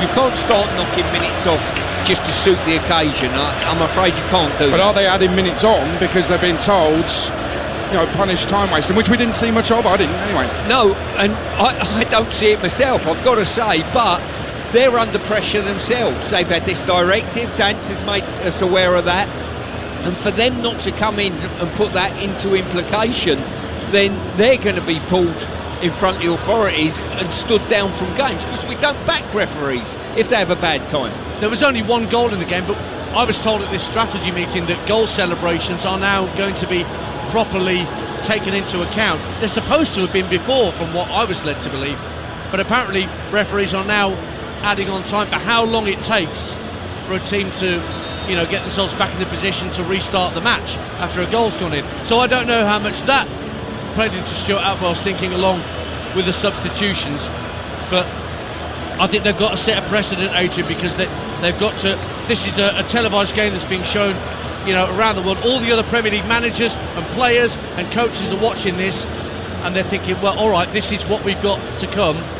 Maybe we've got to rethink how we approach things, otherwise we're going to be playing 110-minute matches. Well, after the weekend we've had, I guarantee you in about 2 weeks max, there will be some sort of lobby, some sort of protest towards the authorities saying we're just having too much time added on in these games. But what we've seen is a contrast, Stuart, in goals.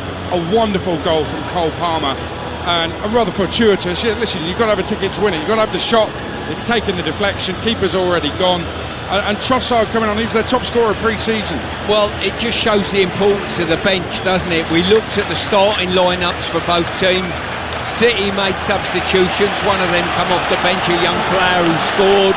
De Bruyne had an impact in the game, and Trossard's got the goal for Arsenal. So it is a squad game this day and age. Well, we're going to penalties. They're getting ready for those. Alex Crook is behind the goal, and I think the penalties are going to be taken at that end in front of the Arsenal fans, Alex. Absolutely correct. A massive cheer went up from those Arsenal fans behind me, one or two of whom, by the way, had already started ahead for the exit and quickly turned on their heels as that equalising goal was scored. I do remember, Adrian, at least two occasions where Arsenal have lost on penalties in the Community Shield. You may remember one of them here at Wembley. I think it was David Seaman against Peter Schmeichel who missed a decisive kick.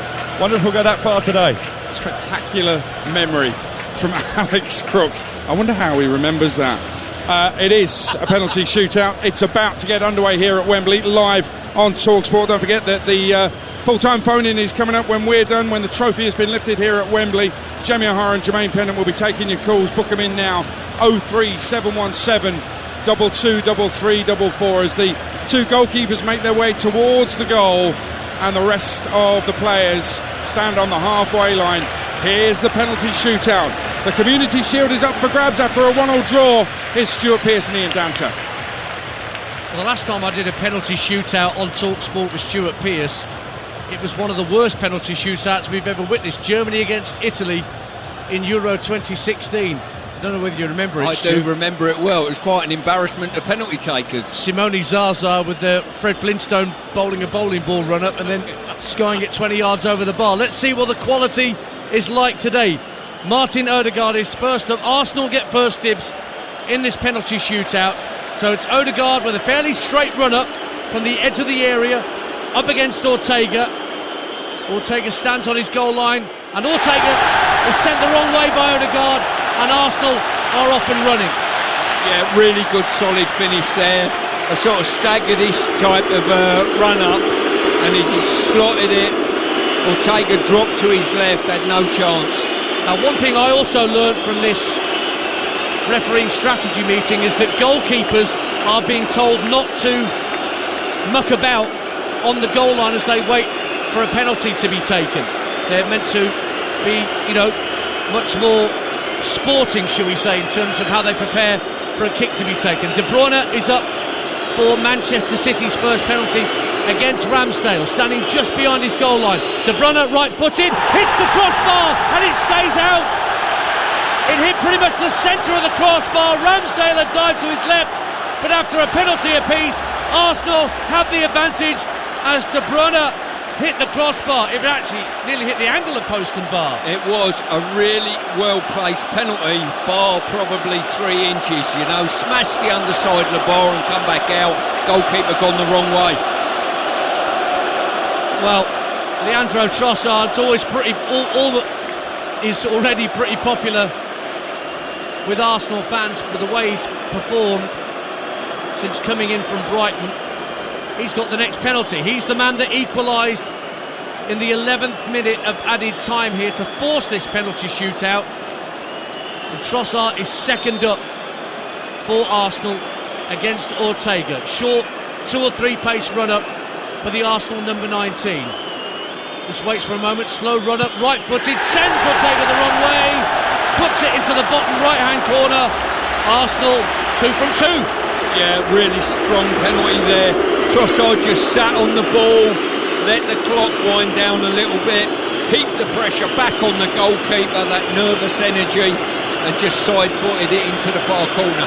Bernardo Silva, over 300 appearances for Manchester City, is next up to try and get them off and running. Left-footed effort, and he sends Ramsdale the wrong way, puts it into the left-hand corner of the net. And after 2 penalties apiece on Talksport, it's Arsenal 2, Man City 1. Yeah, super penalty from a super player. Shows such great confidence, and he's been an absolute credit to Manchester City. Just come up, slotted it, side foot into the corner. Now, I'm thinking of Bukayo Saka here at Wembley against Italy for England in the European Championship final. A chance for him to score at the same end, from the same distance, but up against a different goalkeeper. Saka, left-footed effort with only a 2-pace run-up against Ortega. He has Arsenal's 3rd penalty. Saka steps up and rolls it comfortably into the bottom corner. I bet that feels good for Bukayo Saka. They've scored all 3 penalties so far. Yeah, it certainly will. Short run up, quick steps on the spot, and then just closed his foot and dragged it into the far corner. Ortega's not been near any of the penalties as yet, has he? No, not as yet. Rodri is up next, the man who scored the winning goal for Manchester City against Inter Milan. How will he do against Ramsdale in the shootout? Right-footed, saved by Ramsdale. Arsenal are on the brink of lifting the Community Shield. 2 misses from Manchester City. De Bruyne off the bar, and Rodri saw his penalty saved down low to his right by Ramsdale. Well, it's amazing how a game changes. City, I wouldn't say cruising to picking up a trophy, but certainly look strong favourites as we went deep into extra time. Now Arsenal right on the verge. They score this, it's all over. And it's Fabio Vieira, I think, who's come forward to take this next penalty for Arsenal. Going to be a left-footed effort from Fabio Vieira up against Ortega. Arsenal score this, it's their Community Shield. Vieira, left-footed, finds the top corner, and Arsenal win the first silverware of the season. They deny Manchester City yet another trophy. The Community Shield belongs to Arsenal. They know how to win this event. They left it so late to force the shootout, but when it came to penalties, they were pitch perfect.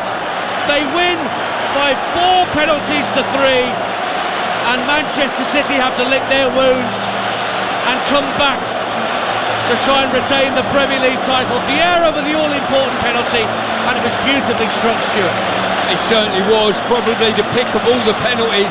Opened his foot out, side-footed it, goalie went the right way, absolutely no chance of stopping it, top bin, and Arsenal have turned this game round in the space of probably 3 or 4 minutes. So the celebrations begin away to our left. The red and white flags are waving. To our right, Manchester City fans are starting to slowly file out of Wembley. But it's Arsenal's day in the end in the Community Shield. After 1-1 in the 90 minutes, it finished with Arsenal winning by 4 goals to 3 on penalties. Arsenal win the 2023 Community Shield. And Pep Guardiola just stands there in the middle of the pitch with his hands in his pockets, watching the Arsenal players celebrate as they make their way back to the halfway line. And yes, a brilliant penalty from Fabio Vieira. But what a sweet moment for Aaron Ramsdale. He makes that save from Rodri's penalty, and then all of the Arsenal fans around us in this left-hand side of Wembley Stadium are singing his name loud and proud. What a wonderful moment that was for Aaron Ramsdale, Stuart Pearce. Yeah, it certainly was. As I say, he's played his part today. He's made the odd save. He hasn't been overworked, I've got to say. But certainly it will feel very sweet for both him and his Arsenal teammates to get their hands on the first trophy of the season. It will. I mean, does it make a statement or not? Yeah, I think it does, personally. I think they've spent a lot of money. They've bolstered the squad. They had a really good tilt at the Premier League last year, just fell short through injury and 1 or 2 other things. And they've come out today and got their hands on City and maybe got past the hoodoo. We're the first ones to turn round and say 9 games without beating Manchester City. They've certainly done it today. Yeah, they have. Cole Palmer. I mean, it's ironic, isn't it? There's all the FFP hanging over City, all the money that people don't like them spending. It's an academy product. Phil Foden, who sets it up with a bit of magic. The turn was sensational. And Cole Palmer, another academy product, City fan since he was a boy, been at City since he was 8. And he's from Wythenshawe. I mean, he scored a wonder goal. To score a wonder goal for your boyhood club at Wembley, what a dream. Yeah, it certainly was. I mean, there was a shock just prior to that where I thought he used slightly the wrong technique, but certainly sign of a good player. You learn from that. He opened his body out. We were right behind it. Goalkeeper, no chance at all. It's a brilliant finish, and all the money that gets spent in the world, and it's an academy player that comes through, comes off the bench and gets your team a goal. Doesn't really happen unless Foden opens them up with that turn on Partey. Indeed. As Gareth got to find a way to get him into the England lineup because he's so talented. I will turn round and say Foden's got to find a way of getting in that England team. He's got to look at himself and say, firstly, I've got to get into the Manchester City team on a regular basis, and secondary, I've got to get in the England team. And just looking off to my left there, the Arsenal fans are doing the Poznan, you know, which is synonymous to the Manchester City fans that are leaving the stadium very, very quickly. Well, City lost to Leicester 2 years ago, went on to win the title. City lost to Liverpool in this Community Shield last season, won the treble. It's a 5th Community Shield in a row that Arsenal have been in, and a 5th in a row that they have won as well. And one thing I will say, we've been with the Arsenal fans for this Community Shield. Boy, do they make a noise. They truly get behind their team. There can be no complaints from the management and the players about the support they get. No, I think the Arsenal fans have been the one today that have been very vocal. The City fans have almost turned up and said, well, we come here normally anyway, it's not a problem to us, and treated it as a sort of another game. But I think the Arsenal fans have really embraced today. Odegaard is the sponsors' man of the match. Would you agree with that? There were times when he showed his touch can be so wonderful, can't it? Yeah, I think he's done reasonably well. I'm not sure he'd been my choice of man of the match. Rodri played quite well for City, but I think today's game was a real difficult one to call a man of the match. I don't think there was any real outstanding player. How did Declan Rice do? He went off, he was substituted, but in your view, from what you saw? He's going to be a major asset to Arsenal, there's no doubt. You wouldn't say he's really eye-catching, but he does certain things and blocks certain attacks that you think he nullifies potential threats on your goal around the halfway line. And listen, he'll get better and better, and I'm pleased to see him playing further up the pitch slightly. Yeah, big hugs between Zinchenko, who's on our Game for Ukraine at Stamford Bridge. He was a captain last night. It was live on Talksport, supporting that on Talksport. And big hugs between him and Pep Guardiola, his former manager. Zinchenko not featuring today. I was surprised Bukayo Saka stayed out as long as he did. It's his, to all intents and purposes, a friendly. You want to win it, of course you want to win it. But I just wondered why he was still out there after so many minutes. I mean, he's young, he's played a lot of games. They're going to need him. Listen, they're going to need everyone eventually, but the bottom line is the manager would have gone into this game, seen it as a game that they want to win, but more importantly, as a marker a week away from the kick-off of the Premier League. He'll know how many minutes these players are sort of the minutes that they do attract, and they'll be acutely aware. The likes of Saka sees the games out for me.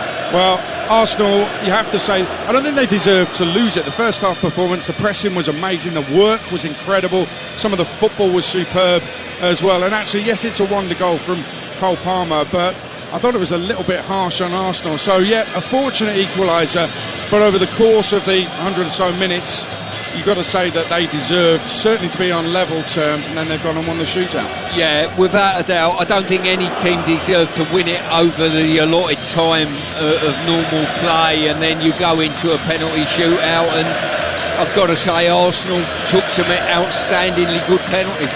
Yeah, they did, and City didn't. The City keeper seemed to fall to his right before a ball was even kicked, so I'm not sure Edison would have done the same, but Arsenal win the shootout, they win the Community Shield.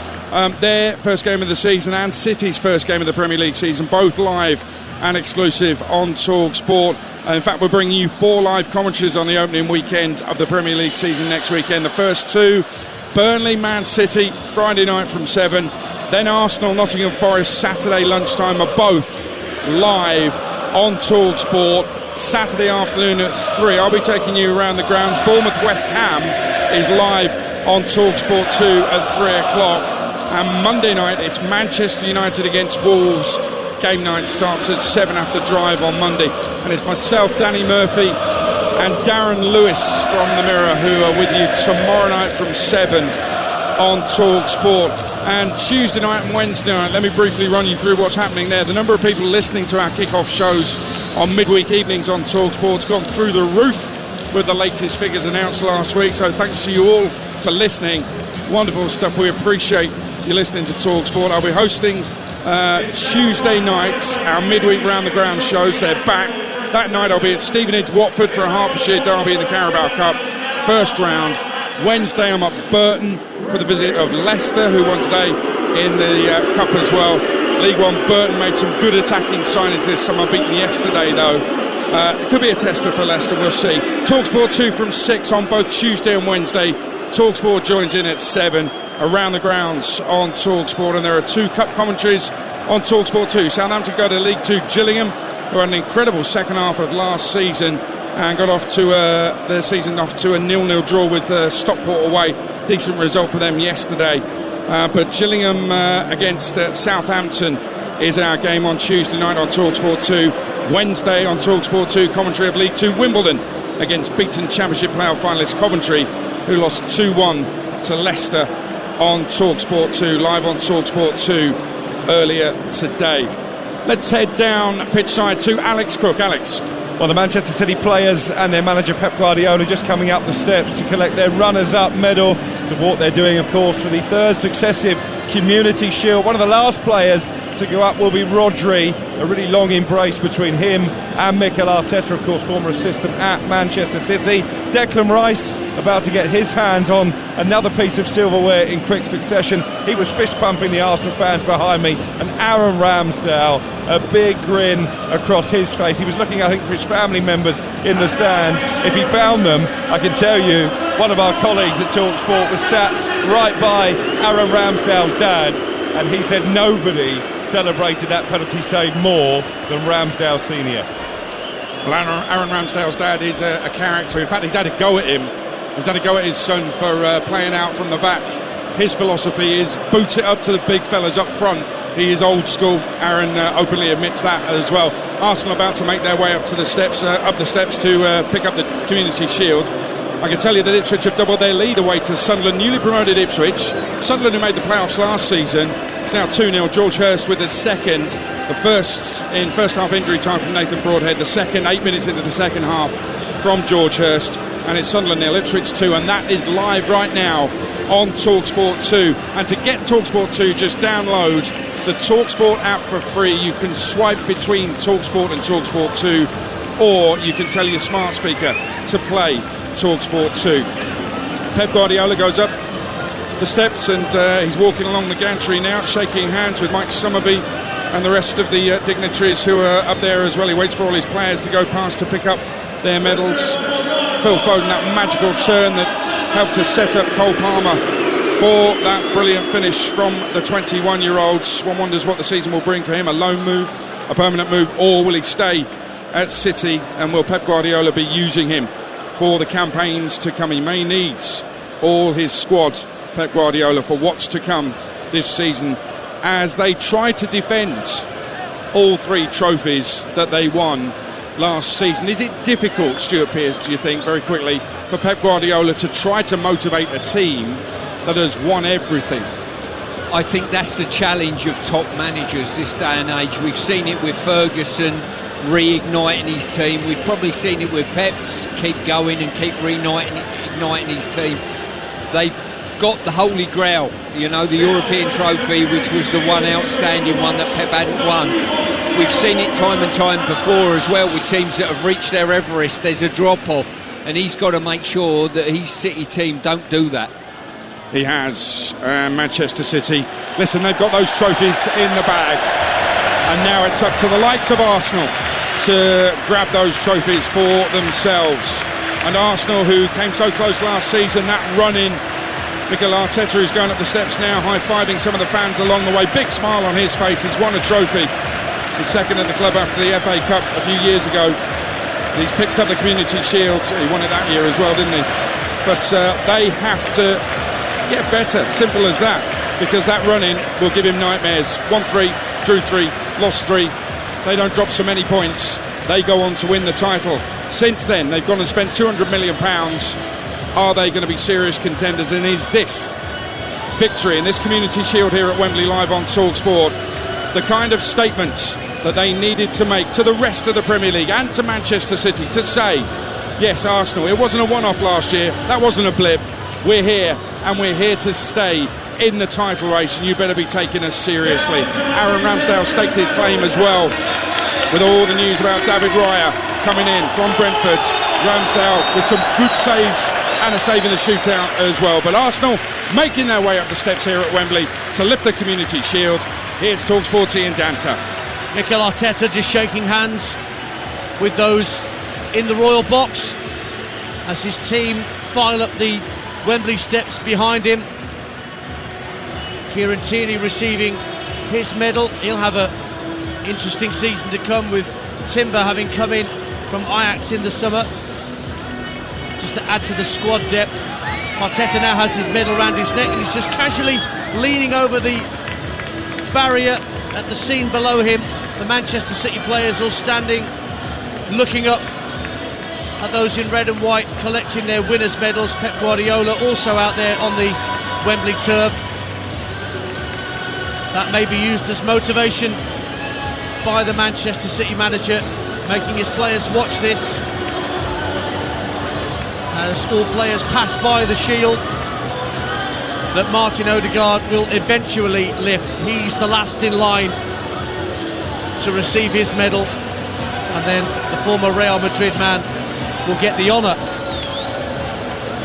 Bukayo Saka scored that penalty in the shootout to maybe exercise a few ghosts of penalties at Wembley before now. Now Martin Odegaard receives his winner's medal, and the chant starts from the Arsenal fans, knowing what's about to happen.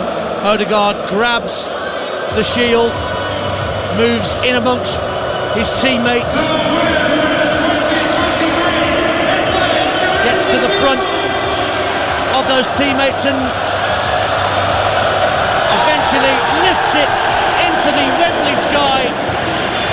And for the 17th time, Arsenal win the Community Shield, their first victory since 2020, their second on the all-time list for wins in this curtain raiser, and they've got this new domestic season off to a winning start. They still can't beat Pep's Manchester City over 90 minutes, Adrian, but they got the job done with a 4-1 win in a penalty shootout, and the celebrations in North London can now officially get going. It was all going so well, then they played status quo. 102 minutes, not the 90, by the way. But listen, Odegaard enjoyed lifting that, no question about it. Mike Summerby with a word in Aaron Ramsdale's ear, and I'm sure that's a word of support, a message of support from the City ambassador, the City legend. Sweet to see good sportsmanship between these two rivals. And I think, Stuart Pearce, it's safe to say that these will be rivals for the title this coming season. Yeah, I don't think there's any doubt in that. There's one or two clubs that are not here that will fancy their chances as well as having a tilt at the title, but if these two are not in and around those top echelons, will be absolutely, well, it'll be outstanding really if they're not. Well, all the Arsenal players are getting a chance to lift the Community Shield. Gabriel Martinelli, Bukayo Saka got a big cheer as well. And they've all got the medals around their neck. And I think this is the kind of thing where if people do scoff at it, I mean, my son's a City fan, my wife is an Arsenal fan, they're watching this game together. My wife said to him, let us have a trophy, and he said, it's a shield, not a trophy. But I think this is the kind of thing when Mikel Arteta, we've all seen him in action in the documentary, he'll draw on this. What was it like to win that trophy, to lift that shield in front of the fans, listen to the fans? He'll draw on those emotions and try and drill it into those Arsenal players. You can have this time and time again. You can have it in the FA Cup, you can have it in the Premier League, you can have it in the Champions League if you do your jobs properly and go out there and do it.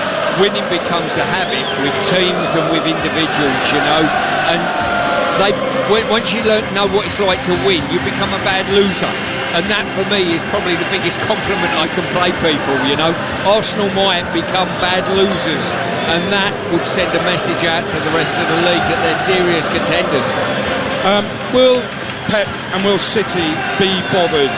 Because, and I ask you this question because Pep Guardiola did make noises about, time added on. Before this game, he said it in a press conference, he was concerned about the time that was going to be added on. He was concerned about the amount of games being played. So I just wonder if after all that they went through last season, their season finished 2 weeks after Arsenal's season because they're in the Champions League, their pre-season started 2 weeks after, But is that the kind of, sometimes managers have that negative speak, and there's a bit of that from Pep Guardiola.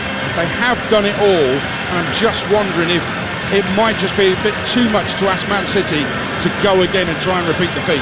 Well, I think only time will tell on that front, but as you rightly say, they've won it all, and they've won it all just recently. How that would impact, we don't know. We saw the drop-off from Liverpool that were chasing everything the year before and had a drop-off. We've seen a drop-off from Chelsea. The signs are there with other big clubs. Pep is at the helm, and he's got the ability and the drive to make sure it doesn't happen at City. You praised Declan Rice's performance while he was on the pitch. I thought Jurrien Timber was excellent. In fact, he went off, Tierney came on, and that's when Cole Palmer scored. Having a right go at Tierney in that left-back position. But, they have signed very well, Arsenal. It's not like they've gone out and splashed some money on anything. They've signed good players. Kai Havertz is a Champions League winner. Declan Rice is a brilliant footballer, as we know. Jurrien Timber can play all across the back and in midfield, and he looks really good. Yeah, what you want as a manager in Arteta's place is somebody that's going to go out there, invest the club's money, and the owners look and say, you know what, he's bought some good players, then you trust him with the money again. Declan Rice, big fist pumps to the Arsenal fans as he joins. The Arsenal players are celebrating with the Community Shield on the pitch right in front of us. Streamers going high into the air, flames into the air as well. And Declan Rice's last game for West Ham, he ended up with a medal round his neck. First game for Arsenal, medal round his neck. They told me he was a born winner, and it looks like that's coming to fruition. Well, listen, I've always got a smile on my face when English players are lifting trophies, whether it be in Europe with English clubs or alternatively whether it be domestically, and it's great to see. Stuart, really enjoyed your company this afternoon. My pleasure as always. Thank you very much. The celebrations will continue during the full-time phoning, coming up with Jamie O'Hara and Jermaine Pennant on Talksport. 03717 223344. If you think this is a big statement from Arsenal, if you think that maybe it's just too much to ask Man City to go again after the treble last season. 03717 223344 is the number to call. City had it won with a wonder goal from an academy product, Cole Palmer. Arsenal never gave up, grabbed a lucky leveller and then nailed the shootout. Those players and their fans will think they've made a statement. Arsenal wearing their traditional red and white get things underway to get on the overlap. He's in behind Akanji, pulls it across. Havertz with his back to goal, gets the shot away. Ortega blocks, Martinelli with a follow-up, blocks as well, and City hook clear. Great run from Foden, tries to fire it out right for Cole Palmer, reaches Palmer eventually, onto his left, curls it goal, and Manchester City lead, and the youngster Cole Palmer fires City in front. A chance for Trossard just to get a shot away, deflected it in. Leandro Trossard levels it up for Arsenal. De Bruyne right-footed, hits the crossbar and it stays out. Vieira left-footed, finds the top corner, and Arsenal win the first silverware of the season. Would Jermaine wait there because Alex Crook is with Manchester City manager Pep Guardiola? Pep, thanks very much for joining us live on Talksport. How do you reflect on quite a dramatic Community Shield in the end? Congratulations, Arsenal, for winning the Community Shield. We were so close. We make a proper game, fighting a lot. Our 30 minutes were really good control. We were not pushed much at front. But for our condition, we need that. And the last 50-20 minutes, they were better. They have one or two clear chances that we blocked really, really well. Second half, we were much, much better. We scored a goal. We had the chances with Phil, another one. They didn't have any in the second half, and unfortunately, the situation of the goal, and congratulate Arsenal. You seemed a little bit unhappy about the amount of stoppage time that was added on, and also was there a suggestion maybe that an Arsenal player was in an offside position for the equaliser, blocking the goalkeeper? A good question. And your opinion of it is? It's a good question. So, I mean, the stoppage time in particular is going to be a talking point this season. I had the feeling like everyone, we didn't happen anything special, not because we were winning, to add 8 minutes. So I would be pleased if to add 2 questions for the big brain guys like decide this kind of thing. So there's a lot of games, and every game I had 8 to 10 minutes. But listen, like never consult our opinion to us, the people is in world football, managers or football players even. So it's a question for them. So. And when you look at the game overall, though, Arsenal obviously ran you close last season. Do you expect them to give you a real fight for the Championship again? It was last season, of course. It will be this season, but not team and many teams. We know that, and today add minutes in our performance. You know, for the fact that we start later and we go to Asia, then there you cannot train absolutely proper training session, energy the game, we come back, and today a lot of players play 90 minutes and the team behaved much better than last season against Liverpool. Like we said, we have to avoid that. It's not about winning or losing sometimes, so we cannot win all the time. So we were close and very pleased for the team and recovery and prepare the start of the season with Berlin after go to Europe again to defend our Champions League time with Sevilla, and go on. And just finally from me, you've obviously lost a couple of key players, Gundogan and Mahrez. You've recruited a couple in Kovacic and Guardiola. How do you believe the squad is shaping up ahead of that start of the Premier League season? Listen, I don't know what's going to happen, but you should not ask this question when a team wins 5 Premier Leagues, 4 Carabao Cups, 2 FA Cups, and Champions League. That means maybe we are in the, in the bottom. But you are not going to convince me if I don't rely on these guys. I'm sorry. Thank you. There you go, guys. Pep Guardiola live in the tunnel here at Wembley. Alex Crook is with Arsenal midfielder Emile Smith-Rowe. I am indeed. He's got the Community Shield winners medal around his neck. A really positive start to the season. Yeah, definitely. I think it's really good momentum going into the season. We wanted to come here and win to show that we're really ready for the season. Really good for us. And the fact it's against Manchester City, the team that Arsenal ran so close to the title last year, do you feel like psychologically you've got one over on them? Like you said, last season was tough against them, and they got most of the trophies before us. So definitely feel like for us it's one up, but it's still a long season that we got to prepare for. So we'll take it into the season. It's been a busy summer for Arsenal, lots of new faces, 3 debutants today. How do you assess the squad going into the season? Do you think you're in a good position to close that gap on City? Yeah, really strong. The new boys that have come in are really good players, and they've fitted in really well with the team. We're really happy to have them, and it's just great to add them to the team. Yeah. And for you personally, a really good summer, obviously winning the Euros with the under-21s, winning here at Wembley today after a frustrating season last year. Are you confident you can really kick on? Yeah, for sure. It's always nice to win trophies, and this might actually be my first trophy of Arsenal. So, really happy and proud moment for me. Just got to kick on and train every day and keep working hard to get into the team. What's it been like training and playing in pre-season with Declan Rice? What will he bring to the squad? Yeah, amazing player actually.